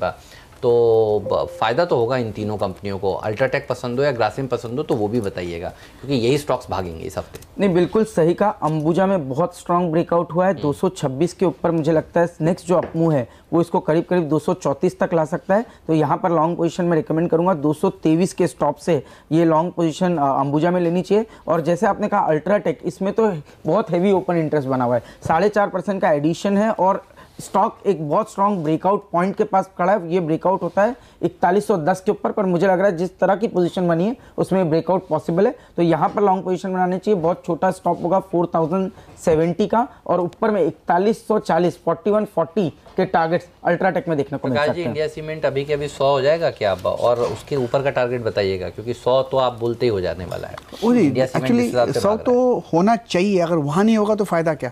मेरे ख्याल से इसके हिसाब से 100 में पार हो जाएगा तो फिर 105 107 हो सकता है। 105 107 इंडिया सीमेंट 105 107 या उसके ऊपर, ये वो स्टॉक है जिस पर हमारी कल भी नज़र थी आखिरी सौदा में, और हम कह रहे थे कि जो थीम अब चलने शुरू होंगे, जो सबसे इम्पॉर्टेंट चीज़ है बाजार के लिए इवेंट के लिहाज से, वो तो दरअसल जीएसटी काउंसिल की बैठक ही है। और जीएसटी काउंसिल की बैठक में इससे ज़्यादा क्लैरिटी से हम आपको क्या बताएं कि ये जो है 28% वाला 18% हो सकता है। इंडिया सीमेंट में कितनी तेजी होगी, या फिर दूसरा अगर आप कुछ और समझ में आता हो छोटा मझौला, क्योंकि आपने लार्ज कैप्स की बात करी, तो बताइए और क्या। अंबुजा की तो बात हमने कर रही, अल्ट्राटेक की कर ली, पर काफी लोगों का इंटरेस्ट इंडिया सीमेंट में रहता है क्योंकि छोटा स्टॉक है। तो डेफिनेटली आपने जो कहा 100 के लेवल वो क्रॉस होते हुए देखने को मिलेंगे। 102 तक की अपसाइड भी इस स्टॉक में है, और ब्रेकआउट जो हुआ है वो 96 के ऊपर हुआ है, तो थोड़ा सा 96-9650 का आपको एक स्टॉप लॉस रखना होगा, पर साथ में अपसाइड भी थोड़ी सी ज्यादा है यहाँ पे। 102 तक की अपसाइड इंडिया सीमेंट में देखने को मिलेगा। 102 आप कह रहे हैं, 105 से 107 प्रकाश गावा कह रहे हैं। एक और स्टॉक हेमंत अगर आप इजाजत दें तो मैं पूछना चाहूंगा, वो है प्रिज्म जॉनसन। देखिए ये स्टॉक नीरज की टीम में था, और यहाँ पर जिस तरह से रफ्तार पकड़ी है, जैसे जैसे आप तमाम शेयरों की बात करें, ये स्टॉक लगातार एक नया लेवल छूता जा रहा है, और ये हमारा एक पंड्या का फंडा स्टॉक भी रहा है। तो हमने आपको बताया था कि फंडामेंटली अच्छा शेयर ये है। अब देखिए जो इसने रफ्तार पकड़ी है, प्रकाश गावा बताइए आपके टारगेट क्या होंगे इस स्टॉक पे। आज तो ये नीरज की टीम का एक हिट स्टॉक बन चुका है। मुझे चार्ट मिल नहीं रहा, मैं कोशिश कर रहा हूं। आशीष आप देखिए, पहले प्रिज्म सीमेंट हुआ करता था, हाँ, तो हो सकता है कि अभी भी वो आपके चार्ट में प्रिज्म सीमेंट के नाम से ही हो। 7% का आज मूव हुआ है, बहुत स्ट्रॉन्ग डबल बॉटम ब्रेक का पैटर्न बना है। 102 तक के टारगेट्स इमीडिएट बेसिस पे इसमें देखने को मिल सकते हैं, और ये जो ब्रेकआउट हुआ है ये हुआ है 90 के ऊपर, तो 90 का स्टॉप लॉस इसके अंदर में रिकमेंड करूं। डबल बॉटम बना है, और इसका टारगेट आप कह रहे हैं 102 रुपए 102 बनता है, तो 102 यानी यहाँ से भी 10 रुपए आपको और 10-11% कमाने का मौका बाकी है। जी हाँ भाई, यही वो स्टॉक्स हैं देखिए जो बढ़िया प्रदर्शन दिखाएंगे। सीएनबीसी आवाज़ आपको वक्त से पहले और किस्मत से ज़्यादा बताता है, पहले बताता है। कल हमने आपको आईटीडी सीमेंटेशन बताया था स्टॉक 2020 में, आज बाकी लोग आपको बताएंगे आईटीडी सीमेंटेशन। और देखिए कल अगर आपने आईटीडी सीमेंटेशन खरीदा तो आपको किस तरह का फ़ायदा इस समय हो रहा है। लाते हैं आईटीडी सीमेंटेशन का चार्ट भी आपके सामने, और हम आपसे कहते हैं इंफ्रास्ट्रक्चर कंपनियों के ऊपर आपकी नज़र होनी चाहिए। तो स्टॉक 2020 में देखिए कोई चीज़ छूटती नहीं है, और एक जाते जाते स्टॉक देख लीजिए, क्योंकि कुछ लोग आज इसको बताएंगे आपको, और आप हो सकता है 6% ऊपर खरीदें भी, लेकिन अच्छी कंपनी तो हम सबसे पहले आपको बताते हैं। इसी तरह की बढ़िया कंपनी अरविंद की बात कुछ देर पहले की गई थी, अरविंद स्मार्ट स्पेसेस दीवान साहब ने की थी, और देखिए वो भाग रहा है। दीवान साहब कुछ और नजर आ रहा है? नहीं, अरविंद इटसेल्फ। अच्छा, मैं तो मतलब ये नहीं, अरविंद लाइफ स्मार्ट स्पेसेस के बाद अरविंद आपको पसंद है? ये जो डीमर्जर के बाद वाला जो टेक्सटाइल वाला जो, क्योंकि एक नया जो एरिया जहाँ पे आपको काफ़ी राहत दिखेगी, काफ़ी इंसेंटिव्स दिखेंगे, वो अरविंद वाले जो फील्ड में जो प्योर टेक्सटाइल वाले हैं, नॉट गारमेंटिंग। तो हमने आदित्य बिरला फैशन ये वो सब तो इवैल्यूएट कर लिए हैं कंजम्पशन के बेसिस पे, बट मैं प्योर टेक्सटाइल वाली जो बात कर रहा हूँ उसमें। रिटेल में आपको लेकिन क्या पसंद है इस समय, प्रकाश कहाँ नजर है आपकी? रिटेल में जैसे आपसे डीमार्ट की बढ़त है वो तो लीडरशिप रहेगी, बट एक कंपनी है शॉपर स्टॉप, थोड़ी इनलिक्विड रहती है, ज़्यादा हलचल उसमें है नहीं क्योंकि फ्लोटिंग स्टॉक भी कम है, बट जिस प्रकार का ऑनलाइन ऑफलाइन का कॉम्बिनेशन उसमें है, और आगे चल के इस एरिया में जो बढ़त आपको दिखेगी, जो नए मॉडल्स इनोवेट हो रहे हैं, उसमें मुझे लगता है कि उसकी अभी भी री रेटिंग बाकी है। एक मुंह आया था, बट थोड़ा अक्टूबर में वापस ऐसा जब नई खबर आती किसी ने हिस्सा लिया ऐसा, तो तभी ये चला था 500, तभी दिखा था हमको। अब देखिए तो वही मैं कह रहा हूँ, वो एक मुंह तो उसने दिया था, और तब बहुत बड़ा नाम भी इसमें जुड़ा। अब वो नाम जुड़ने के बाद का जो असर है, जो जादू है, वो तो अभी तक आपने देखा नहीं है। तो वो कहीं ना कहीं उसका ऐलान ऑपरेशनली बाकी है, और कंपनी अपने प्लान जैसे जैसे स्पेल आउट करेगी वो री रेट होना शुरू हो जाएगा। बिल्कुल, तो इस पर रखिएगा नज़र। बढ़िया तेजी देखने को मिल रही है इस शेयर में भी। अब दीवान साहब ने इस पर तड़का लगाया तो फिर तो ये भागना है ही है। और शॉपर स्टॉप और बाकी सारी की सारी कंपनियां वैसे भी देखिए फंडामेंटल अच्छी कंपनियां, लेकिन एक स्टॉक आपने भी ढूंढा है, बताइए। बिल्कुल, 6% एडिशन हो चुका है बैंक ऑफ इंडिया में। तो जैसा आप कह रहे थे मझोले PSU बैंक्स, अब शायद इनके नंबर लगना शुरू हो गए। बैंक ऑफ इंडिया करीब 13 हफ्तों के हाई को क्रॉस किया है, 6% का एडिशन है, बहुत पॉजिटिव रुझान है। मेरे हिसाब से 4-5% की तेजी, यानी यहाँ से 98 तक का मूव भी इस स्टॉक में देखने को मिल सकता है। 92 के स्टॉप से बैंक ऑफ इंडिया में लॉन्ग पोजीशन बनानी चाहिए। 98 के लेवल BOI में। तो आज आपने SBI, कैनरा बैंक, सरकारी बैंक सारे ले लिया, हेमंत ने यूको बैंक ले लिया, और देखिए जबरदस्त परफॉर्मेंस, 5% ऊपर यूको बैंक चल रहा है। प्रिज्म जॉनसन पे एक बार नजर डालनी चाहिए जाने से पहले, अभी 11-12% ऊपर आ चुका है, जबरदस्त तेजी। ये सीमेंट में आज का टॉप परफॉर्मर पक्के तौर पे बन चुका है। इस पे नजर रखिए, क्विक हील पे नजर रखिए, जो अब करीब 8% ऊपर ट्रेड होता हुआ दिखाई दे रहा है। HCL इन्फोसिस हेमंत की टीम में था, 5.5% ऊपर ये ट्रेड होता हुआ दिखाई दे रहा है। आईबोल हाउसिंग 5.25%। जितने स्टॉक्स की हमने बात की है जबरदस्त तेजी के साथ दिन के हाईस के आसपास, वो सभी चल रहे हैं। जी हाँ, बात तो पैसा बनता है सिर्फ CNBC आवाज पर, और फॉर्मूला जो हमने बताया था उसको याद करिएगा। आज हम कह रहे थे फॉर्मूला ध्यान रखिए, पैसा बनाने का एक ही है, रिमोट छुपा देना है आपको खुद से। तो छुपा देंगे तो देखते रहेंगे CNBC आवाज, तो पैसा बनता रहेगा। तो बहुत सरल है। गलती से भी म्यूट हो गया तो इस गलती के लिए आप खुद को माफ नहीं कर पाएंगे। जो मौका आप चूक जाएंगे ना, बिल्कुल। तो फिर देखिए लंबी लिस्ट है। आज फिर से जिन शेयरों ने कमाल दिखाया है, और ये हमारे जो एक्सपर्ट्स हैं, धुरंधर बैट्समैन दीवान साहब, देखिए हर रोज़ आपको इसी तरह की बढ़िया बैटिंग करके देते हैं। प्रकाश सर सीजन्ड एक्सपर्ट पायलट, पैसा बनाकर देते आते हैं। और आशीष तो आप जानते ही हैं, आगे बढ़कर फ्रंट फुट पर खेलने के लिए जाने जाते हैं, और ये सारे एक्सपर्ट्स आपको CNBC आवाज़ पर पैसा बनाकर दे रहे हैं। बहुत बहुत शुक्रिया आप सबका चर्चा में शामिल होने के लिए।